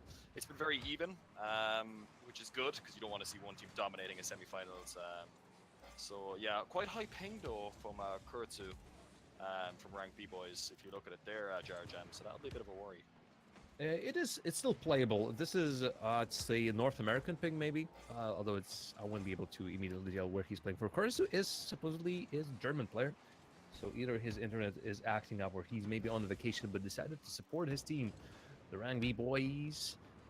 It's playable. It's definitely playable. I played on the North American servers, represented the minor league doubles Ducks squad, and we did pretty well. I'd say pretty much all the horrible mistakes that I did were my mistakes. And speaking of mistakes, that is 3 misses in a row, as none of the players can get the control of the ball in front of Aftershock's net. Kirazo, this is like a shooting gallery. You see Aftershock 3 players in goal on the ground, and Rank B Boys just lining up to take a shot after shot. This is definitely not what Aftershocks want to see. They need to be, again, in this one, more proactive, need to be clearing the balls quicker, unless they want Rank B Boys to indeed just test out their luck, test out their strength in front of the net. 3 players setting up, no one can get to the end of it. Great dribble. And it's been very, a little bit messy, I think, in the midfield. It's not been as quick, there's not been as many infield passes, Jar Jam. But at this moment in time, again, it's just been kind of feeling each other out. You don't want to really lose game number 1 because it puts you on the back foot as such, unless, of course, you're West Side Bangers and you actually just have to lose game number 1. Yeah, Bradley, for them, it worked out just perfectly. The champions were beat. And now we're seeing the slowest game so far. I hope this time it is indeed as slow, at least goal-wise and shot-wise. None of the teams can break that midfield barrier and get to the other side. No one's going for that backwall play. Ball returns to the other side. It's just either you need to have powerful shots that bring the ball all the way to the other side, all the way to the other wall, or take control of it, dribble, not just take a touch and hope for the best. Dump and pump, seemingly not working for any of these teams. I was trying to put up a straw poll, but it looks like the stream has deleted it. Feels bad, man. Oh, I no. was trying to get an old, nice little Kappa straw poll going. Should we have Game 5 for Pillars in the final? But it looks like we won't be able to do that, of course. But and Ron, you're an evil man on the Pillars. This is how you bring the viewers, man. But yeah, no. Look, I mean, there's only been 3 shots, I think, in the whole game so far. I'm just going to look at the scoreboard. Yeah, 3 shots. There hasn't been a lot of offensive pressure. It's just been a lot of midfield pressure, Jar Jam. So one of these teams is going to have to think about what they need to do to change it so far. Again, look, it's just midfield pressure. They're kind of almost afraid to take a risk to do something to get the ball to the field. Nevermind is AFK. This is definitely going to be a goal. What's Nevermind doing? Oh no. We've seen him AFK in one of the kickoffs, and yeah, that play lost them that goal.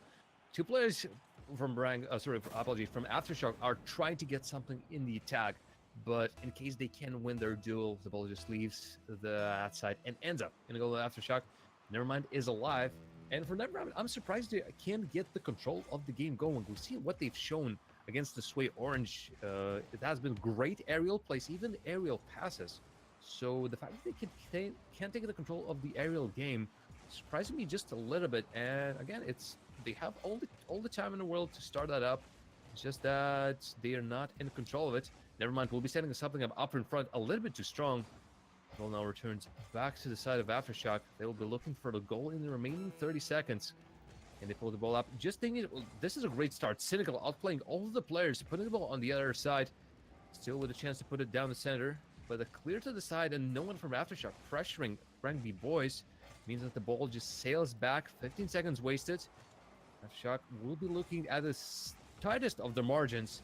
And we'll be looking for the goal in those last remaining 10 seconds. Down to the center, Elvis drops it way too slowly, and Topa finds the tying goal in the remaining 4 seconds.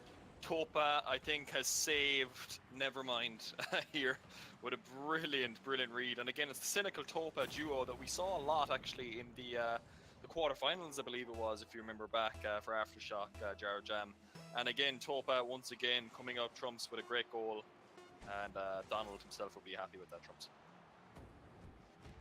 I have nothing to add after that one. Overtime.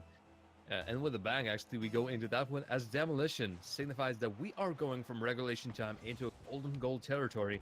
Rank B boys and Aftershock still only in game number 1, so no one is out of the tournament after this one. Air is in rank boys' favor just for a second. Kirazu finds himself against 2 players of Aftershock on the flank, and the attack still continues, but they quickly back in their defense. Raza and Alois in the goal and waiting for any shots from Aftershock to come in. Alois drops it slowly. No one from Rank B boys is ready for that one. I feel like that was theirs for the taking. Great drive by Alves, but no one was rating that play despite both of the players being in a brilliant position. Attack still continues. Kirazu given a lot of space on the flank. Alves, same thing. No one on the wall. Cynical with the clear. The ball stuck in the middle of the field again. No one can take the cone, or can they? Nope. It's just, again, a touch and go. A little bit of touch and go right here, as the Sphinx will be the player coming in for that one.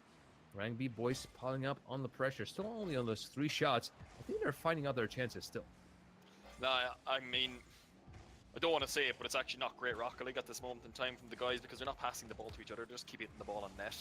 And if you cast your mind back to the previous series that we just saw, it was always passing plays to create pressure on net, which resulted in a lot of goals. That's why there hasn't been many goals this game, and that's why it's been a lot of midfield pressure, I feel, because they're not passing the ball to each other enough. It's just, I'm going to hit this as hard as I can into the corner and hope for a goal like this.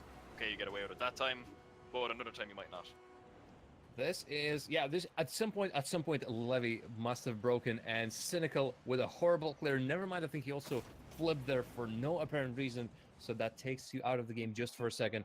Rank B boys find their goal after the horrible Rocket League play. I do agree with you on that one. Just find a mistake, a horrible mistake by Aftershock, which, again, after what we've seen them against Sway Orange, is even almost unheard of. They dominated that play after being complacent. Someone's Rocket League crashed, despite all the players being here. We can substitute one of them, surely. Sub me and coach. Nope. We'll give the players just a little bit of a break. But Rank B boys win this, maybe not deservingly, but you can see that both the teams, none of them came out in the lead. The game started slowly, the game continued being slowly, and we even needed an overtime to decide the winner for this one.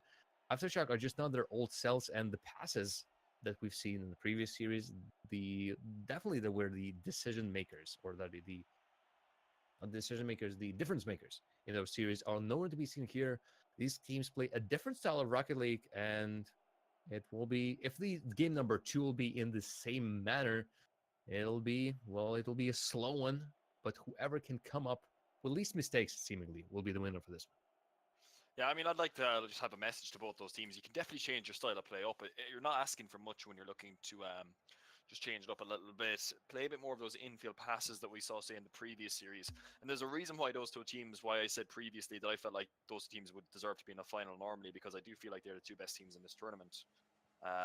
Casting your mind back to your champions and who was the other team they played again? Westside Bangers. Yeah, so I mean, like, I feel like both these teams just need to employ a bit more of those infield passes. Look for the teammates a little bit more instead of just giving away possession and hitting it as hard as you can into the corner every time. Because it's not very good Rocket League. You're giving the ball away. It's more of a game of ping pong then rather than an actual passing game, which is what you want to see. Of course, you want to see ceiling shots, but you want to see a couple of these double touches as well.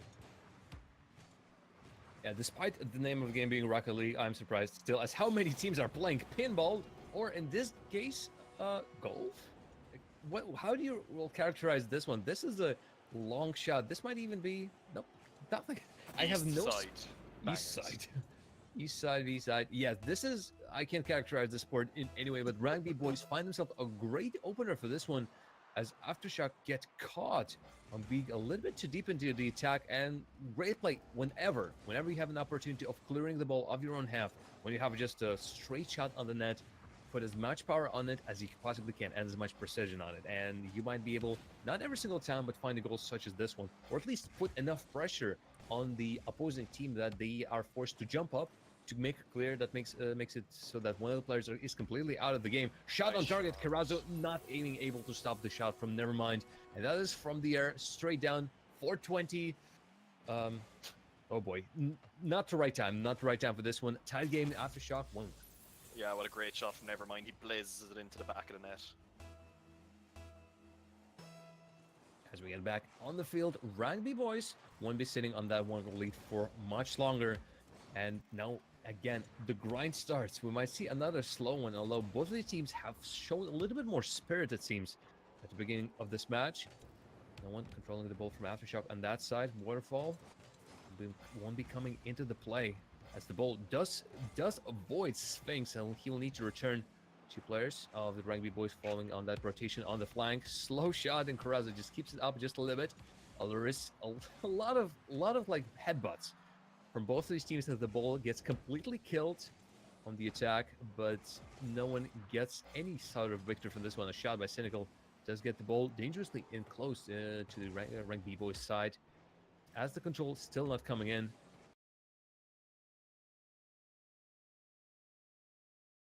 even closer to the opponent, not letting them not just put it to the mid side, but just keeping it on the other side. Seemingly, Aftershock are coming alive and putting more attention to the aerial plays. That's what I think won them a lot of these opportunities in their first series in the quarterfinals. And also as well, Jarab Jam, I agree with you 100%. Jarab Jam are Aftershock are looking for actual passing plays now as well every so often, which is good to see. And that's why they had that continued pressure there for about a minute. So if they keep that up, I'm sure that they can take this to game number 3. There you go. And that's one. That's a starter. Cynical does find a bounce off the flank as Rank B boys were looking for some play to unfold, but seemingly since no one was challenging Cynical just found themselves in the not in no man's land. This is opponent's territory. But despite the 3 players being positioned as they were, Rank B boys were surrounding the Cynical and the ball that was dropping there. Cynical still feels like, hey, this is an open spot. Off the crossbar, Alavis only putting it a little bit too high. Was able to find an angle on that one. Rank B boys immediately looking for an answer. It seems like Carrazzo is only able to put it straight for Aftershock to play. Demolition, never mind, means that the attack won't continue from Aftershock. Only one player can attack. They're opting to play it safer. No one's going for that play from Cynical either. Yeah, they need to remember still that the chances are still there. You can see that Rank B boys maybe are not reacting well to when an aerial place comes in. Not the dump, not the pinball play that where this ball is just dumped and hoping for the best, but specifically an aerial play when a player is coming in with the ball and you know that he will be doing something with an aerial dribble or just a play off the backwards, so you know that the player is still there and threatening. Carrazzo doesn't reach that one. That's 2 players out. Aluvis and Carrazzo not in time for this one. Only Sphinx on defense. Let's put it to the side. You see the Rank B boys might be not quick for their rotation, but since the play from Aftershock isn't coming in, the ball is still safe. They return back to the midfield. Carrazzo on the flank gets demolished. Won't be getting any progress going there. Rank B boys for that tying goal. Play starts up yet again. Cynical. And Nevermind looking to put the ball down the center. Oh, a scoop for Nevermind doesn't exactly find the touch. Plano was there. Well, second midfield. Quicker for that one are the Rank B boys. The bounce is going there. Topa together with the Nevermind puts it back in Cynical. Well, that was a promising play up front. You see that Aftershock are employing these counterattacks. You see that the clear, whenever they see the clear, it's seemingly that they immediately put the player upfield. Yeah, absolutely. And good bit of pressure there from Rank B boys for a prolonged period of time. They need another goal. It's looking like Aftershock are slightly the stronger team, definitely in this game, but I think overall as well. Rank B boys just look a little bit weak on the offense. They're not really sure what they need to do to score these goals. And just as I say it, they look like they might have an open net, but no, Cynical's back. But yeah, they just need a few more passing plays and that kind of stuff again. I always allude to it. The defense from both these teams is actually quite good on the rotational side, Jarab Jam. I think you might agree with me there. But that's why we're not getting that many goals. The amount of shot again is pretty low. Rank B boys only sitting on a cross from the flank. Doesn't find any of the intended targets. As Lewis puts it back, but no one is there again. If the passing plays don't work, try something else. Try, if not on the ground, a 1-2, which is a great meta. Carrazzo does sacrifice himself, and Cynical can only put Carrazzo in the net and not the ball. But the time is running out. Sphinx, a slow play, mind games at this point, it might have been actually the answer for breaking down the Aftershock's defense. Lewis still keeps it alive. No one in front of the net, and Sphinx with a great chance. But Aftershock, despite not being able to get to the net in time, will come to themselves a little bit lucky in that one. Rugby boys drop down. A tight series, but Aftershock struggled. This is another game too where they struggled, and I'm not putting them as favorites for game number 3. You feel like Aftershock struggled. I felt like Rank B boys were definitely the weaker team in that game. Do you not think? I mean, Well, I guess both of them were. I don't think they're at the same kind of level from what we've seen in the previous series. And not to step on these guys or anything like that, I just feel like that they could easily up the speed, especially Aftershock. I feel could definitely up the speed a little bit more. My money anyway. Your money might be on Rank B boys, but mine's on Aftershock. I think Aftershock just have that little bit more about them that they can change a game.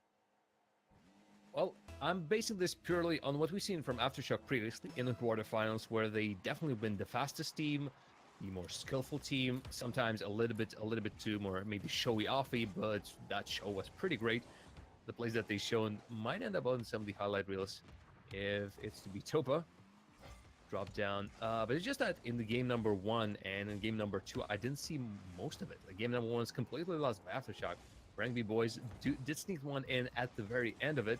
But still, it means that Aftershock just couldn't get control of this game. In the game number 2, it still felt like it was a little bit too slow. Sphinx throw his body, but that pinch off the wall just couldn't find the target. That was extremely close, and Rank B boys will hit themselves. Sphinx not converting a couple of these chances.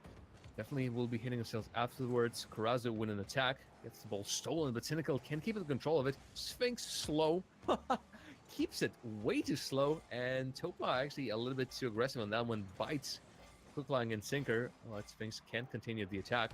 Cynical not in the right position. A Lewis down to the center. A bounce from Topa leads the ball out. And you can see the Rank B boys are piling up the pressure, so keep your bet on the side of Aftershock, because Rank B boys are definitely up for this one, showing up. Only one shot, but you can see that that bout of possession, that solid minute when they spent in the side of Aftershock, was definitely raising some questions of how exactly Aftershock can keep up for the whole duration of the match. Yeah, no, absolutely. I mean, look, Rank B boys have had a lot of pressure in this third game here at this moment in time. And there's a lot of pressure on both these teams. Let's not forget, winner goes to the final. You know, so if you win this third game here, you go straight through to the final. You've got a chance of winning that $45 prize pool. So it's a big game. I don't think either of these teams have ever been in that position before. So it's nerves now. Let's not forget, nerves are really big in esports a lot of the time, in any sport. And I think nerves are coming into this Jam. Seemingly so. Aftershock right now, I feel Rank B boys are basically testing them out with the simplest of the plays. They put the ball on the orange side, and they just say, okay, how can we sort of push it through your defense? How will you react? How will you see, like, how would the play unfold? And quite often it seems like the Aftershock is still struggling a little bit on the defense. But when it comes to the offense, boy, these plays, I've totally been coming just a little bit live. That was a horrid mistake. Repeated on the other side, Topa misses. Wanted to make a beautiful play. He got his chance put for him on the platter, but that silver platter was a little bit too uncomfy for him. Sphinx places it off the wall, keeps it away from the Aftershock, but in the end just puts it way back as that bounce was a bit too strong. No one from his teammates can get on this, and Aftershock already thinking about the attack on that one. Play in the air. Topa, oh sorry, that wasn't the Topa. Topa is just playing this one. Someone from the orange squad is approaching it. Cynical, playing it deep, smart. Knows the attack is still continuing. The Aftershock are not in control of this one. Aluvis might be putting it just straight towards the Cynical. That's the backboard play that your teammate usually makes, but not in this one. It was Rank B boys setting up the Aftershock with a shot. And this is not slowing down yet again. Long gone are the ages of the pinball. No, this is the solid game of Rocket League. Both teams testing it out, but still, at the scoreline like this will come to one single mistake, and I'm afraid that both teams are capable of doing it. Yeah, absolutely. A lot of midfield pressure now from both these teams. They don't want to give up that pressure in the midfield area. Again, it's kind of reverting back to game number 1, I feel, Jam, where they're just worried about, you know, something happening. So they're having one guy very deep back. Look right now on your screen, you can see Cynical very far back. On the other team, it's Sphinx. They're just sitting back really deep. They don't want to get scored on, of course. It's 0-0. There's still a bit of time left in this game. You want to try and win this if you can by that 1-goal margin. Well, they're covering one opportunity for the opposing team. That is a long distance shot. But definitely the other avenues of how the other team might approach the goal. That is either by putting a show on the ground, just a quick 1-2, or putting something off the back wall. Actually, haven't seen any of the teams really play anything off the back wall. Maybe I'm not in times with the meta or meta of the game. Maybe that's the old days. But Toba with a long shot, Sphinx saves that in. If only someone was a follow. Actually, well played by Sphinx. He doesn't put it in front of the net, but this is a jump.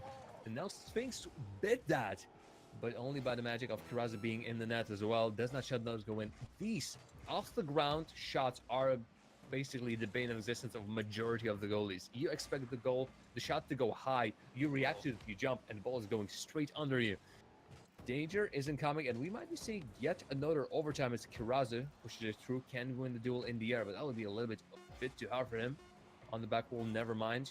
Just putting it down straight to Kirazu, not under the crossbar. Topa sits as a sitting duck. And the timer runs off. Never mind, still with a chance. We've seen some great plays. That is so on the goal. Cynical and Lubis can't believe his eyes. If I've ever seen a rage quit, that's a rage quit and a half. But we do still have one. Oh no, apologies. This is the match number 3. What am I saying? That was it. What a way to win the game. Wow, what a shot by Cynical. That is unbelievable. And he's one of his friends, Jarv Jam, RLC in the chat, literally said, look, he won a 2v2 tournament here in Rewind before. But, I mean, we felt like the game had just gone there because Rank B Boys should have probably scored. And then he does that. What a finish. And you know what? When you score a goal like that, I think you would 100% agree with me. You deserve to get into the final with a fantastic shot like that. This only proves a pretty cardinal rule about Rocket League. It's not over until it's over. Either you kill the ball and you go into the overtime, or you try to start an attack like this and you succeed. Aftershock finally bringing those aerial plays, the keepy-uppy play style at the very end of this game. This is brilliantly played, but I still feel like one shot, great. One shot is all they need. One goal is all they need. But it might be not enough for the finals, and we still have the finals coming up. We will be having Aftershock and Westside Bangers just after a short break. We'll give the teams a chance to prepare. We'll be back to showcase you 2 great teams, Westside Bangers, Aftershock. Did come into this one. Well, Westside Bangers definitely have surprised us by defeating your champions, Ego. And Rank B Boys almost shocked Aftershock in the semifinals of their own, but 2 deserved finalists, although maybe a couple unexpected ones. We'll showcase you the grand finals best of 5 coming in after the break on Rewind Gaming.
welcome back to the finale of this week's Rewind Gaming's Review Weekly, number 56. Actually, this has been a lot of them.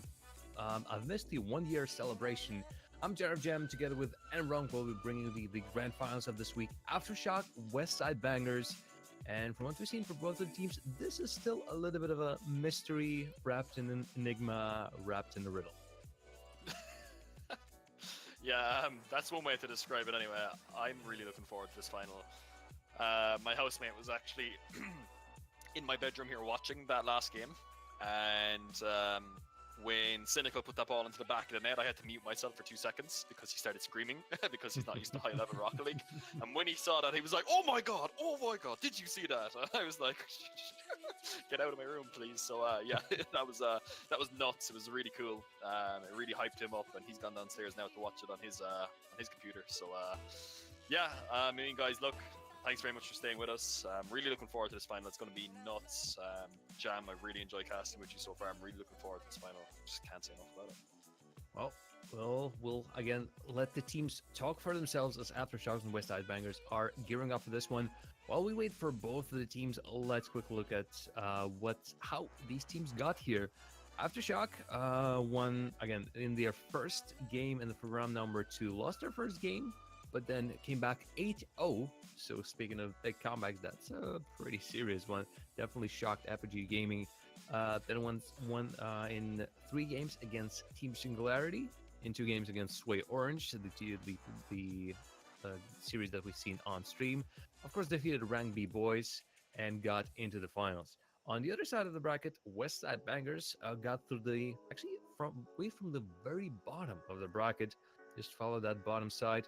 2-1 against Handicap, then 2-0 against Scavenge Esports, 2-1 against Get Mixed. All of them very close games, 1-2, 2-1, and 1-2. In the end, West Side Bangers did prevail against Get Mixed, and your champions, Ego West Side Bangers, will also seen that series. 2-1 to the West Side Bangers, and now we are in the finals. Aftershock and aforementioned Bangers from the West Side will be competing for that $45 prize, and if you still haven't, do feel free to commit, rather to assist us with putting a little bit more money into the prize pool. Everyone has a chance to put 50 cents, half a dollar, absolutely free. You just need to use the code. It's RGW56, RG capital letters W lowercase 56. When the Match Arena asks you for optional coupon, and I'll just drop in there for the prize pool. And this is to support the teams. This all is going to the teams. So if you're rooting for Aftershock, you're rooting for West Side Bangers, or you're just enjoying the tournament, the stream, and want to show your appreciation in some way, you can use that free 50 cents. Or if you're feeling generous, there are a couple of rewards for donating specific sums as well. So why not do that, as we're still, well, actually both of the teams are already in here, and we'll be opening up in just a second. Aftershock West Side Bangers, Here we go. and Wrong, do you think we can separate them in any way? Are you still staying with Aftershock after that one? No, I think West Side Bangers, after their performance, they have my money on them now. I think West Side Bangers played phenomenal against the champions team, Crow's team, and Neon Remix, who are the habitual kind of winners of this Rewind Gaming tournament every week now. I'm going to put my money on them. I do expect it to go to game 4 though, because I rate Nevermind quite highly, hence why the guy's on my friends list. So yeah, let's see. So the game starts with an attack by West Side Bangers, and after they both exchange a shot apiece already, both still getting stuck there. Cynical with a clear that doesn't exactly go far away, but Nevermind blocks any attempts from West Side Bangers to put it on target, and removes it from the danger zone yet again. Yes, both teams seemingly do look like they want this and want this hard. If there will be one game that will be, or one series that will be high-paced, this will definitely be this one. Quick rotations. Aftershock are trying to weave the ball and cars in between each other. It does work out for them in the moment. Topo will be returning back from his half after being demolished. And Cynical won't be following this up, but waiting for Nevermind, his teammate, trying to block the ball in any ways possible, but a quick play. That I do believe is a nonsense. Getting all the boosts on the field. Still alive in a great position to his teammate. 1-2, Dumain. Well, tic-tac So in the action, as Westside Bangers open this up with a fantastic full team play. We have PSG in Rocket League. Maybe we need Barcelona to pick up this team because that's tiki-taka at its very Oh, finest. yes. And I said it to you before, this team passed the ball. This is why they beat Crow's team. They're the only team in this whole tournament that cast on that passed the ball consistently infield. And that's a deserving lead because that was absolutely phenomenal Rocket League. It really was. Yeah, this is I absolutely loved when teams have started playing this grounded play. Like aerials, fantastic. Everyone learned how to do them. Everyone learned how to do the dribbles, the plays off the backboard. But when teams have started doing the dribbles on the ground, that's why I completely fell in love with it. Never mind, doesn't care about the beauty of the play. He is the brute of this one as the ball falls straight to him on the flank, and he puts a boomer 121 kilometers. Oh, that was a tough one for Westside Bangers to save. Tie game. Yeah, I don't know who it was on the defense who made that clear. Was it Nonsense? Was it Chronix? He was looking for the corner wall, as you know, Jar of Jam. It's split it, for anyone who doesn't know, into 3 parts. And he was looking for the final part of that 3 parts, but he actually hit it off the flat surface of the, say, the midfield wall, as we call it. And all that does is that puts it straight back out into the danger zone in Rocket League, the center. And that was a simple finish, really, then from there. If it had been any bit more to the right, it would have been a safe play, but unfortunately, they just got it slightly wrong. 2 players commit for that one. Never mind. A little bit too high from Chronix. That was a chance for Westside Bangers to get in the lead yet again. As Aftershock got their wheels tied on the defensive maneuver just a little bit. Not to be.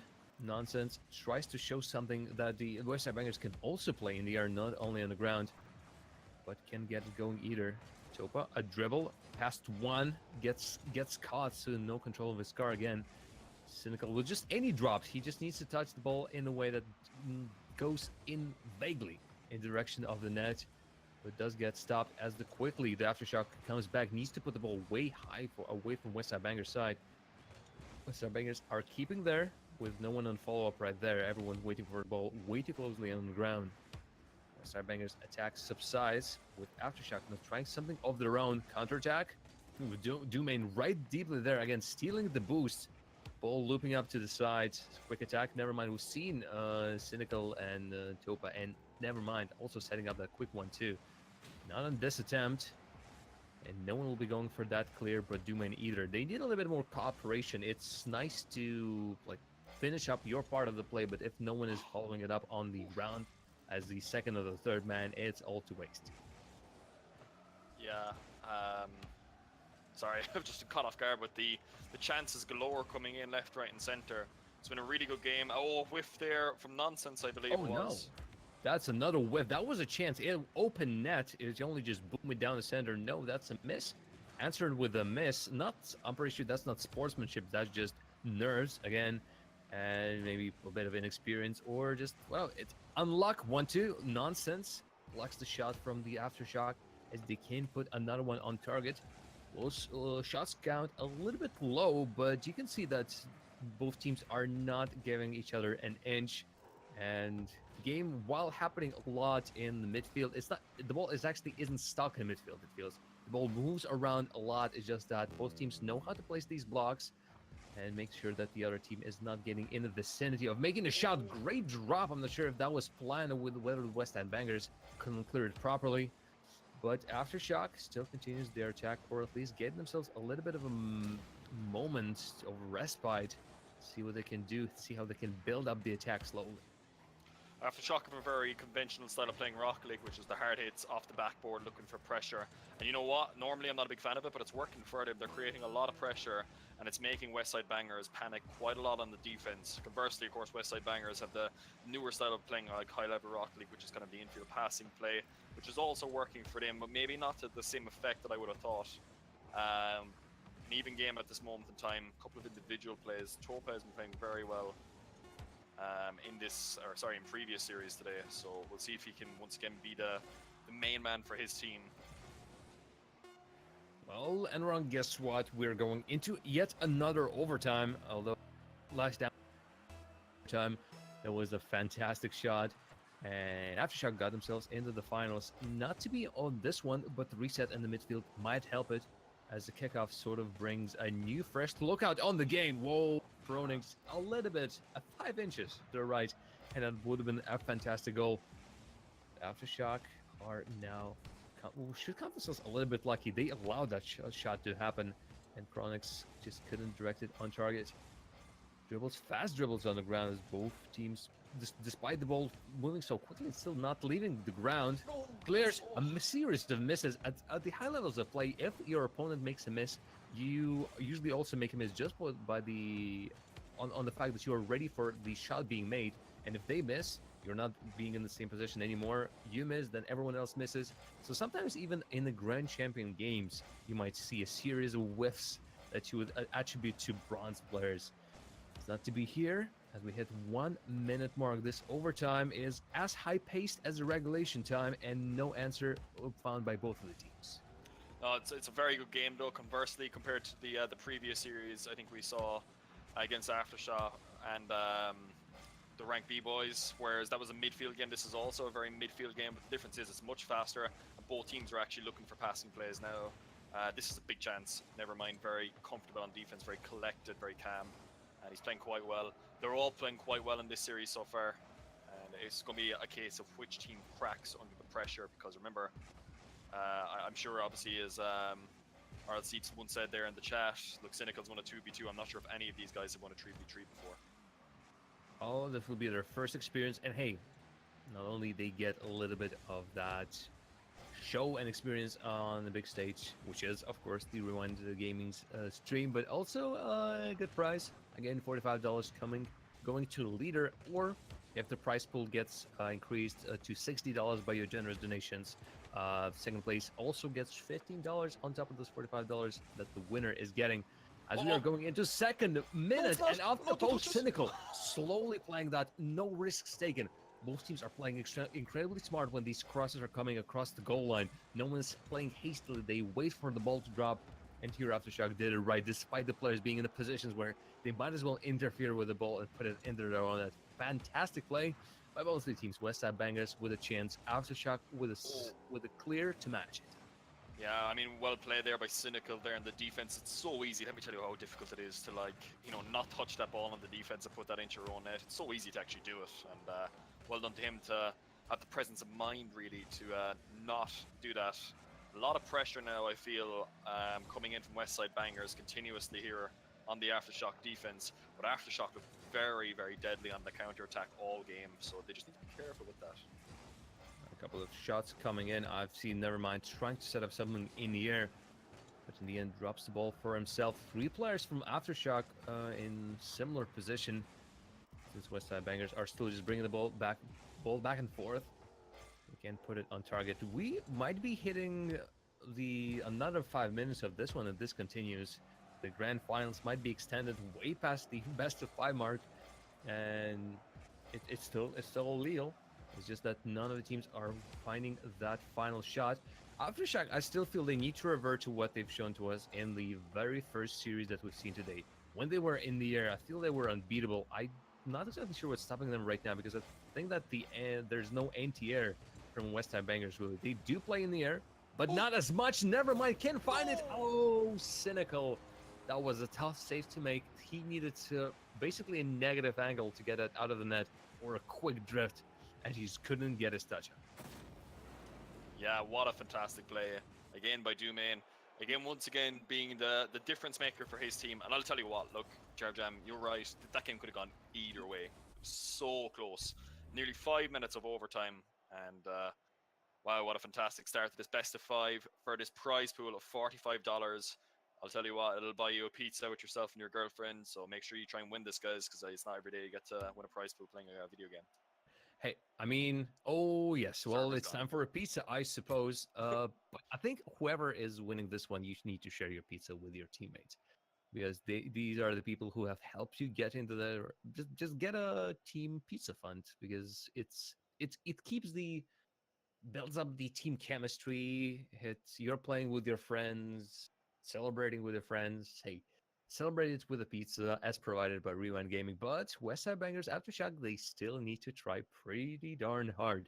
It's still not over. Best of 5, which means that the winning team needs to get 3 matches to get the whole tournament. Westside Bangers are currently up 1-0. But you see how close this was. We played 3 extra minutes just to get to this stage. and we might see the same close game in the other ones. West Side Bangers, you are now a fan of them after the your champions have been absolutely stomped,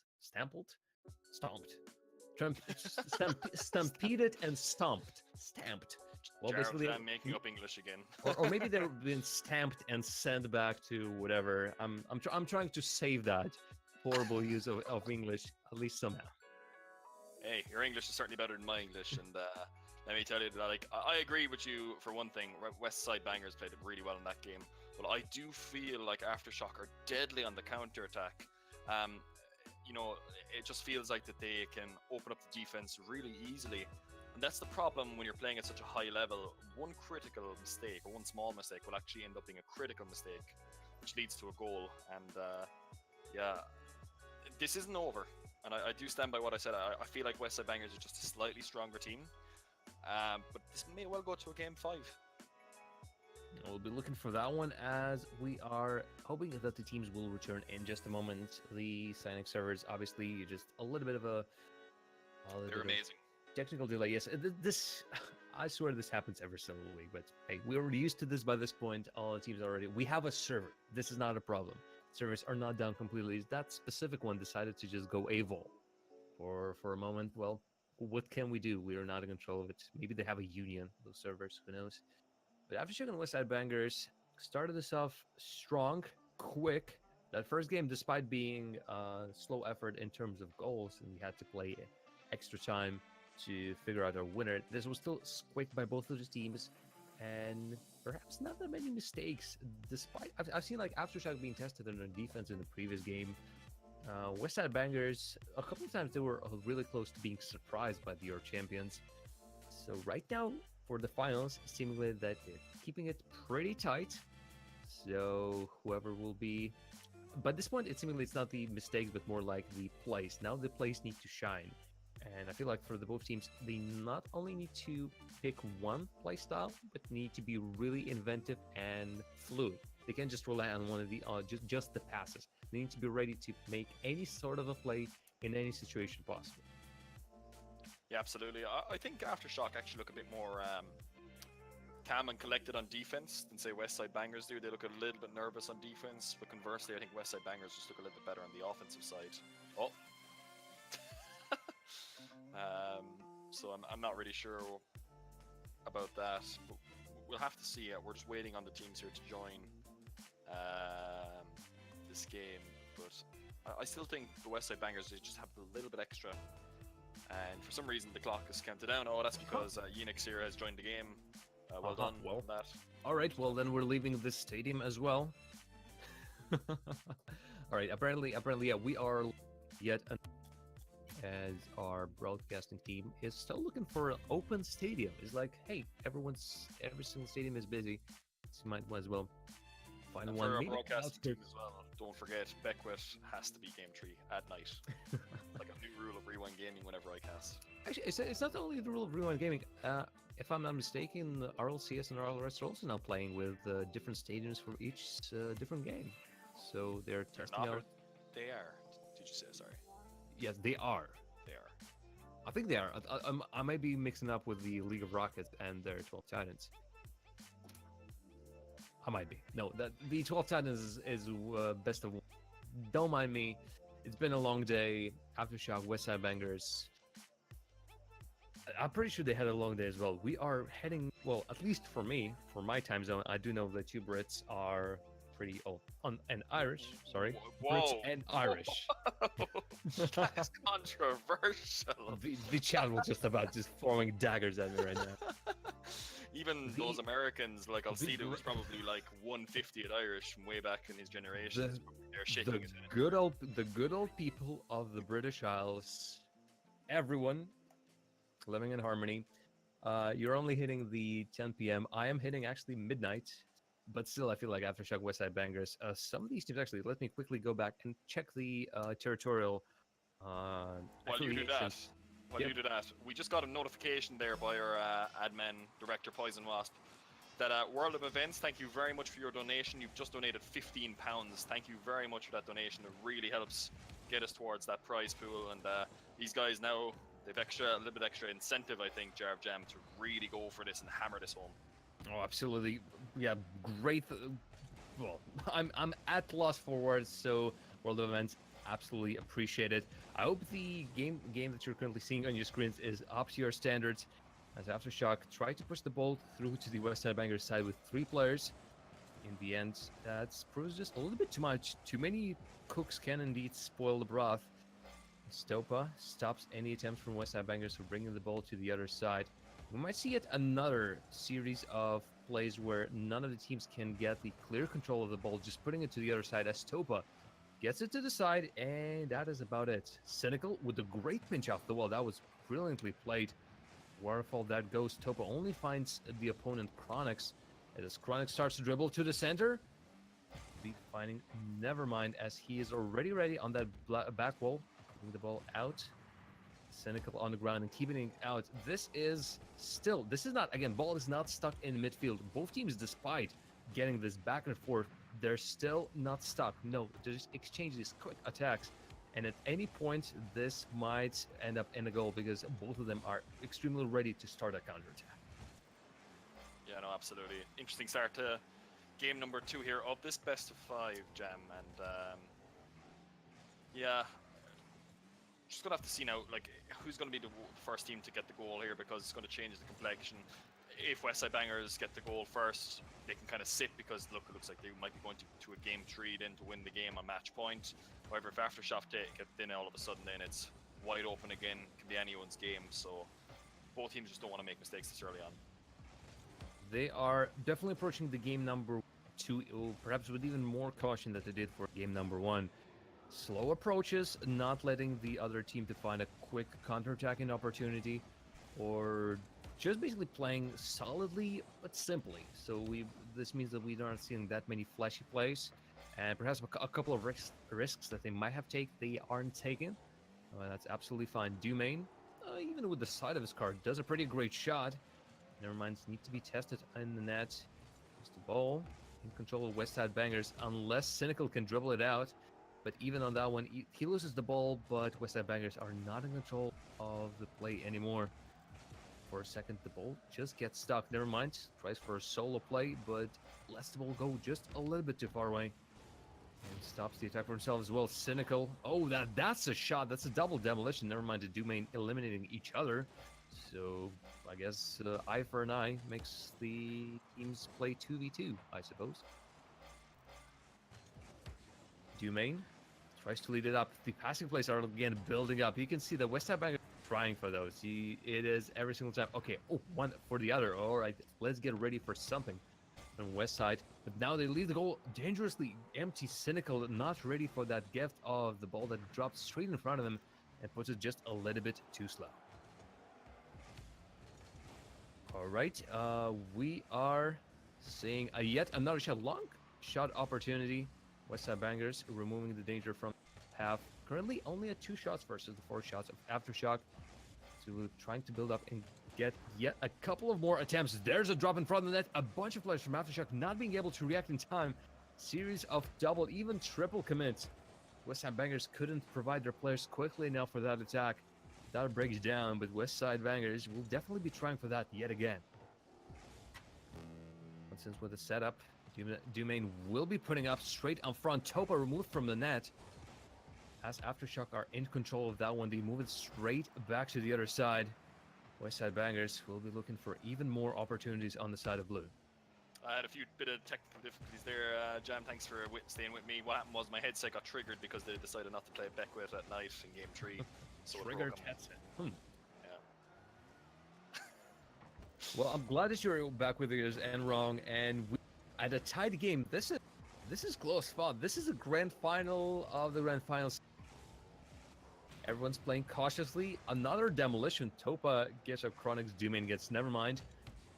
This benefits Westside Bangers because they're on the attack and can play extremely aggressively when the third player respawns.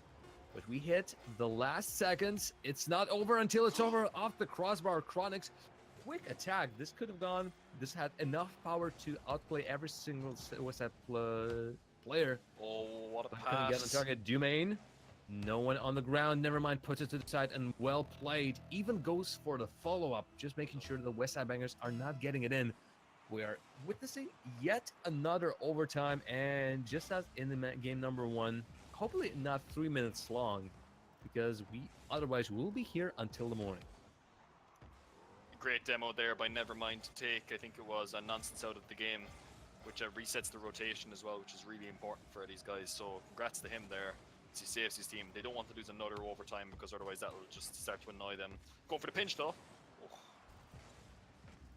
Deadly as they are. It's quick. It's a little bit. You don't even have time to react to these pinches. You know that the player will be doing something. You are ready in the net, but boy, that could have outplayed you easily.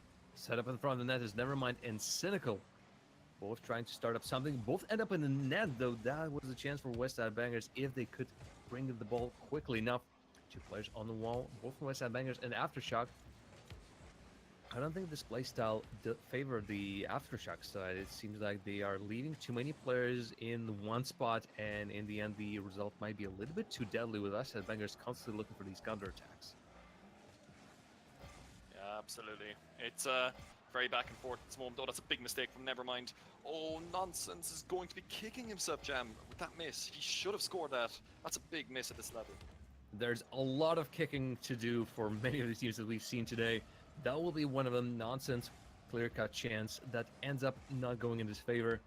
But you can see the West Side Bangers at least are building up these chances, or if you look at it from the other side, it's the Aftershock that are making these mistakes, and with both teams playing so carefully and defensively, it might just be a difference of one. And there it is, Cynical. Just get West Side Bangers on a really series of poor touches.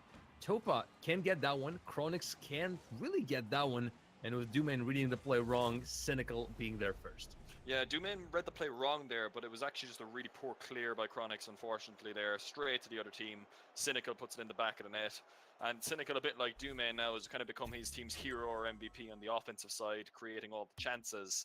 And once again, looks like it's going to be the battle of Team Cynical versus Team Doomane for game number 3. But an interesting note in that game, a lot of saves, I think, for both teams. But I think a lot of that was more so just kind of big clears or kind of shots straight at net rather than actually creating a lot of pressure. There were moments from each team, but again, it's a 1-0 game. And if you remember and you cast your mind back to the beginning of the night, Jar Jam, I said to you, I felt like the teams who were better on the defense would be the teams that win this. And we're looking at that right now. Yeah, this is the very defensive mindset from both of the sides.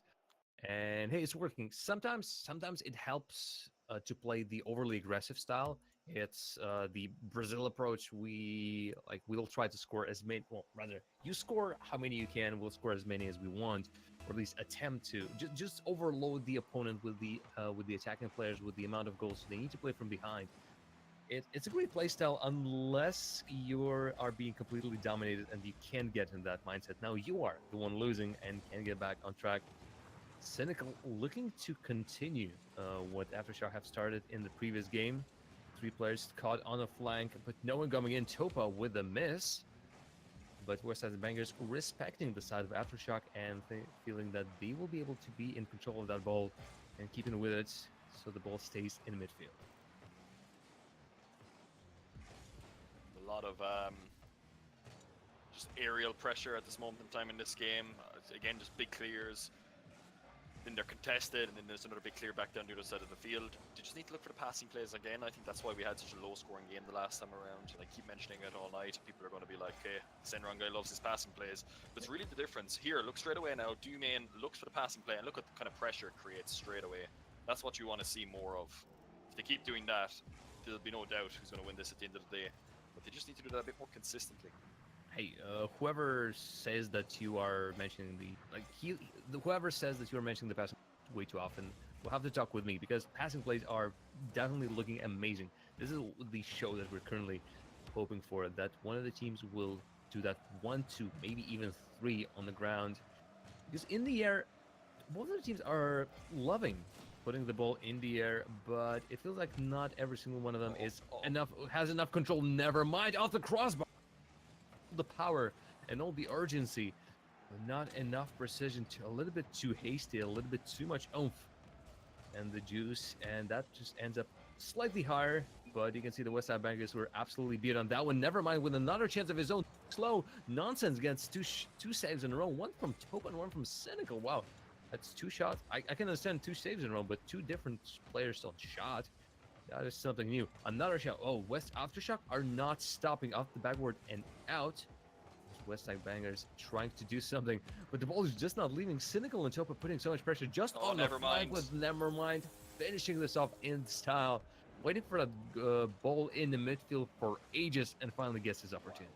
What a fantastic pass by Topa once again into Nevermind. Cynical there, I think he got demo, he bumped Nonsense 2 or 3 times. Nonsense then proceeds to wow him 3 times in the chat, if you look at the chat, and that's the reason for that. They may be starting to tilt him a little bit. So maybe if they just keep that up, that's how they. Oh, there we go. Another chance. Look at what Nevermind was already been getting from Topa. Quick counterattack though, with a Cynical. How on earth did he return back? This was the answer Westside Bangers wanted, but Cynical. Again, these names are just basically speak for themselves. That was the deadly save. And that puts a dent in the Westside Bangers' plans, but there's still plenty of Rocket League to be played. Topa on the attack with Nevermind pressuring, just not letting Westside Bangers even leave their own half. Simple. They know that Westside Bangers right now are struggling a little bit with the clears, so what Aftershock needs to do is just keep the ball there with slightest of the touches. Put the Westside Bangers uncomfortable position and let yourself play from a comfortable spot. Never mind. Oh my god, he feels like a bird in the air. He was born to make these aerial shots. This is why this guy's on my friends list. What a shot again by him. Cynical with another amazing pass, and Nevermind just in the right spot. Now, they were completely boost-starved in Westside Bangers, but that's what you got to do when you're in that situation. You need to go up into their corners, take their boost, but obviously not ruin your own rotation while doing that. That's very important, because a lot of teams get that a little bit mixed up. So well done to them there. They take a goal, and deservedly so, but it really should be 1-1. So I want to go back to the shot that Dumain had, where he really should have scored it, but he actually put it high and made it easy for Cynical to save at the time. They're going to be kicking themselves, Westside Bangers, in this game. Westside Bangers definitely have a lot more work to do, but I'm glad that Aftershock have returned. And we have been sleeping just a little bit. The game number 1 ended up being very slow. Did something happen? Sorry, there was a slight... Cynical went up for an aerial, and he obviously, he missed it. And then as the clear came out, the ball hit Cynical coming back out of the air. Sorry, I didn't even miss that. Just averted my eyes off the player just for 1 second. I swear I'm not thinking. Topa with a chance. Oh, I think maybe he was playing for a redirect, but couldn't get that one. 2-0 in front of the net. There's Westside Bangers looking for their chances. They need to apply the same pressure that Aftershock has put to them. You see 3 of the players on the flank reading the play, or maybe not reading the play because Westside Bangers weren't close enough to use that chance as Aftershock were grouping up and bundling. In my opinion, way too many players. There's Dumain on the ground. Oh, gets the play. If it was not for the block of Topa, that would have been a great redirect, at least in the direction of the net. How many players can that place? Oh, brilliantly played off the post. Can it put the Dumain? Top right corner. These players make these negative degree shots look effortless. Absolutely. I still think Dumain is going to be kicking himself after this game if they lose because he's missed that shot earlier on, but a good finish there. I was just about to say before that Aftershock's defense has been absolutely brilliant in this series in particular. They look so consistent on the defense. The amount of time is that one of them is on the back wall as well because they know that Westside Bangers are looking for those backboard plays quite a bit. It's working really well. Oh! Wow. Again, Dumain can't get the shot away. This is the touch and go, I think it's called, or some sort of the way. They basically worked on the flank when one player gave the ball to the other and then immediately back. We're witnessing football here, but this is Rocket League. I'm so glad that some of these things are coming into the Rocket League. Players are recognizing these are valid strategies and learning how to execute them. Excuse me. Aftershock, though, do get the second win of the series, so the series score right now is just as the same as in this game. 2 for Aftershock, 1 for Westside Bangers. Match point for the blue side, but I can't give it to Aftershock just yet. They came out strong in this game with Westside Bangers. Look at that. 5 saves from Nonsense. He was playing a solid defense, and I feel like there's still a chance for Westside Bangers, if not to turn this around, then at least to bring it to game number 5. Absolutely, and it's just unfortunate that they've been caught in this game. They were up against it a lot of the time. Nonsense had 5 saves in that game, and It's just a bit unfortunate for them. They need to turn it around though, because this is as close as they're going to get now. Until next week, of course. And if you really want that, you got to step up now. We've seen Nevermind. He's been absolutely brilliant in this game. 6 shots for his team, 1 save, and 2 goals. Nevermind has been absolutely brilliant in this game. His 2 teammates have been backing him up on the defense. Cynical's got 3 saves. What you're looking for in the other team, Doomman had no saves in that game. He should have had 2 goals. Chronix had no shots. So it was completely the opposite of the previous game that we saw. So that's what they need to do to change this going into game 4. Or sorry, yes, game 4. Seemingly, the Doomman was pretty much oriented for the attack. With those 5 shots, he was that player up front. So I would imagine that on the rotations, he wasn't exactly getting back in time. With West Ham Bangers, the thing that they really should be comfortable about is the fact that, first of all, they are ready to start this one with a great shot. Doomane, he's putting more shots yet again, and now the Chronix is for the Nevermind. Nevermind. Brilliant play by Nevermind. The way that he saved the ball and then recovered on the wall and continued the attack was top-notch Rocket League. But saving grace for West Ham Bangers, every single one of these games has ended up in the tightest of the scorelines, which means that only one goal can be the difference, which also though means that they need to do one of the hardest things ever. They need to compose themselves. A lot of the chances that they had were sitters, and they missed them. So unless the composure comes back in, they might be out on the losing end of this one. I feel like there's a couple of things that Westside Bangers need to do to change this. Firstly, their infield passing is great and all, but they're not stealing boost enough when they go forward, and what it means is basically the Aftershock are never being boost starved. Conversely, Aftershock are boost starving Westside Bangers brilliantly. If you cast your mind back to the last game, they scored a goal literally because not one person on Westside Bangers had more than 20 boost at that time. They also need to maybe go for a few more bumps and demos. Passing plays are great, but even with a good defense, you can stop even the best passing plays. As Method found out, unfortunately, during the Season 4 Grand Finals against Gale Force. So you just gotta like up it a little bit. Think about a couple of extra things that you can do. Toba here with a great chance. Beats one, but doesn't beat the other one. Chronix with a save. Another contact quickly. The ties of this game change. This is Rocket League. These are rocket-powered cars, and they do go fast around the field. The West Ham Bangers returning with their ball, but Sopa already up there blocking any attempts. They are ready to stop anything the West Ham Bangers would be throwing at them, which also means that they really can't rely on these throwaway shots or throwaway touches. No, either you bring it slowly down the ground, finesse the ball, control it, or you need to put it way out of reach of Aftershock so that they can't clear up your attempts on the wall. Double commit there on defense. A few bit of nerves, Jam, I think, from Westside Bangers. They know that they're one game away from being knocked out and losing after getting so close. They don't want to go out like this. They want to go out with a fight. They want to take it at least.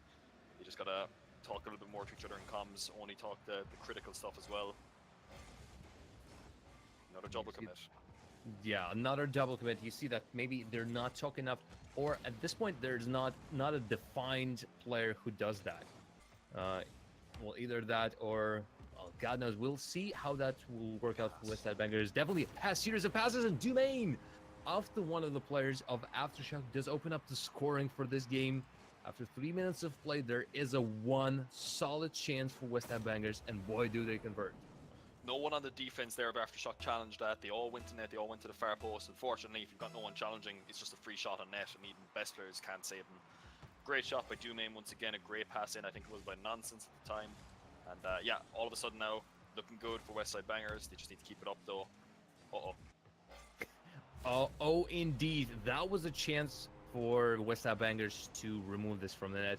Cynical lives out through that dribble, gets a great chance, but Doomane misses and tries to follow it up. I feel like he was just trying to get underneath it on the other side, block it. Either he missed on the initial attempt or just his quick plan failed.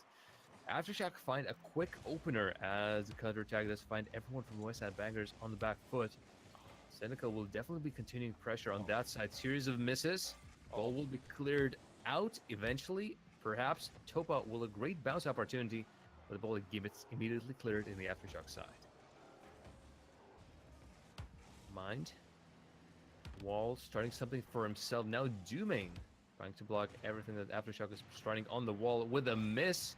And the Topo maybe looking for a little bit of unfortunate bounce, but solid play on the defense. West Ham Bangers, despite losing their lead pretty quickly, are trying to continue to play solidly, despite definitely having that mental image in their head of the fact that they are currently down in the series and losing this game will mean losing the whole tournament. Three players on the Aftershock side on the wall, and Topa finds one, and a mess of jumps and wasted boosts and too many players on one side.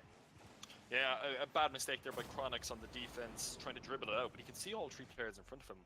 There, it's better to look for the clear because all three of them are in the corner. If he clears a big bat down the field, it's a lot of pressure relieved. But he tries to dribble it. Dumain then unfortunately double jumps instead of single jumping, so he didn't have his flip to make the save. And you can already tell, look, a couple of whiffs here and there now already coming in for Westside Bangers. They're getting nervous. They know it's crunch time. Definitely demolition on that attack helped very much. The rotation, the third man in the rotation wasn't there. Only by the time the goal was scored, the player has respawned. But this is still only one goal difference. The leads haven't been big, but Cynical makes it 3-1 after a quick mistake. You snooze, you lose, especially right here. Cynical just pulled up the pressure, it seems, and it worked out for him. Oh, feels bad for Chronix. Again, another mistake by him. He's had a couple of them in this series, not just in this game. And, in a high-pressure situation like this, you just gotta think a little bit more about what you're going to do. He had time as well. He didn't have much pressure on him when he was making that initial touch, and he went the wrong way, I feel, about it. And it's going to be very difficult now to get 2 goals, Jam, I think, in 15 seconds. There's a chance, but that's just a little bit too high from Dumain. Unless they can keep the ball on that side. Nonsense is waiting for the touches from Aftershock to go awry. But so far, despite being maybe not precise, there's still enough to keep the Westside Bangers at bay and not let them anywhere near. Never mind, Topa Senegal still thinking about the attack. Wow. You can see, yeah, well, that is the harsh truth. Dumain and Nonsense are still playing, but Aftershock are clearly the winners of this one. Even if one goal drops, not even one goal, Aftershock, after one defeat in the first game, do turn the whole thing around and show what we've seen. Like, they've started the tournament well, and they finished the tournament well. I'm not sure what happened in between. Would be interesting to see their opinion on it, how Cynical Topa, never mind. If you're listening into the stream, if you are in the Twitch chat, let us know why possibly, if obviously you are willing to answer that question, why do you think there was a little bit of a drop in the performance in a couple of these series in the middle of them? Be interesting to know for us. But this basically wraps up the Rewind Gaming Weekly Tournament. 29 teams have entered the tournament. Only one gets the grand prize, and $45 will be going the way of Cynical, Topa, and Nevermind. Absolutely. Well, look, congratulations to both teams, especially obviously Aftershock for winning it. Westside Bangers, though, they gave them a really good game at the end of it, so well done to them as well. All I have to say is, look, come back next week and learn from your mistakes and come back and play a bit better. That's all you can do. A couple of mistakes from Chronix. He left the game with, 12 seconds to go. To me, that's an attitude thing as well. You need to maybe sort that out for next week as well. At the end of the day, he's going to feel bad. He's going to be kicking himself because he's the one that made the 2 mistakes that resulted in the goals for them losing. But he still played really well for the most part. So his team made the final. They beat Crow's team of the Remix, who are generally the best team in this tournament whenever they compete. So, I mean, there's a lot of things you can still work on, but they still played really, really well. And that team of Chronix, Nonsense, and Dumain, they look like a team. Not as good as the team, of course, of Aftershock, but they still look like a really good team. So, close one, but just come back next week. Aftershock will be there to stop you from winning it. And what was the difference in the end? I just felt like the defense. I said it before, I felt like that the defense, I think I said it to you in Game 2, Jam, that the defense of Aftershock looked a little bit better than Westside Bangers, but I felt like Westside Bangers' offense was better. The problem was, Aftershock's defense was better than Westside Bangers' offense, so they just couldn't score. And what happened is, on the defense, then Westside Bangers, they just were really shaky, and that was the difference in the end. Well, there are no weak teams in the finals of Rewind Gaming Weeklies, and Aftershock and Westside Bangers both are deserving to be here, beating some solid teams on the way here. Really, so many games have come so close. just the ranked B boys versus the Aftershock. Every single game, 1 goal difference. Here until the game number 4, 1 goal difference. West Side Bangers, unfortunately, the scores haven't been reported for that one, but so many close games. So once again, big thanks to every single one, every single team that has participated in this tournament. We'll hope to see you next week for yet another weekly. Thanks to all the viewers who has dropped by. Obviously for World of Events, again, great thanks for that donation, and everyone else who has contributed to the prize pool, helping out basically celebrate these teams and give them something for participating in these tournaments. So for me, Jarv Jam, and my co-caster Emrong, we thank you so very much for tuning in into the Rewind Gaming's channel. Do drop a follow, or do follow us at Twitter at JarXJam for myself, and for my buddy Emrong, it's username taken but written in very wrong, not wrong, very, very weirdly, as I was going to say. Maybe drop it, maybe. Yeah, just add me on Steam. That's easier. Right, yeah. Or I'll just quickly drop it in the Twitch chat for you. There we go. At username taken. That's for Twitter, because I'm pretty sure if I link it, the Moobot may be really cross with me. Well, once again, big thanks. Thanks to Rewind Gaming for organizing these tournaments, Alfredo, and our moderators for helping us run the tournament. Bucketman of Poison Wasps. Poison Wasp. I'm losing the ability just because I think it's time to round this up. So we'll see you next week. And from myself and Wrong, once again, I'm always doing the long goodbyes. I do apologize for that one. We'll just never say goodbye. We'll see. Yeah, well, here we go. Let's go for a third time. All right. Thanks very much for watching. We'll see you next time. This has been the Rewind Gaming Weeklies. Well, play more Rocket League. We'll see you next time. Bye-bye.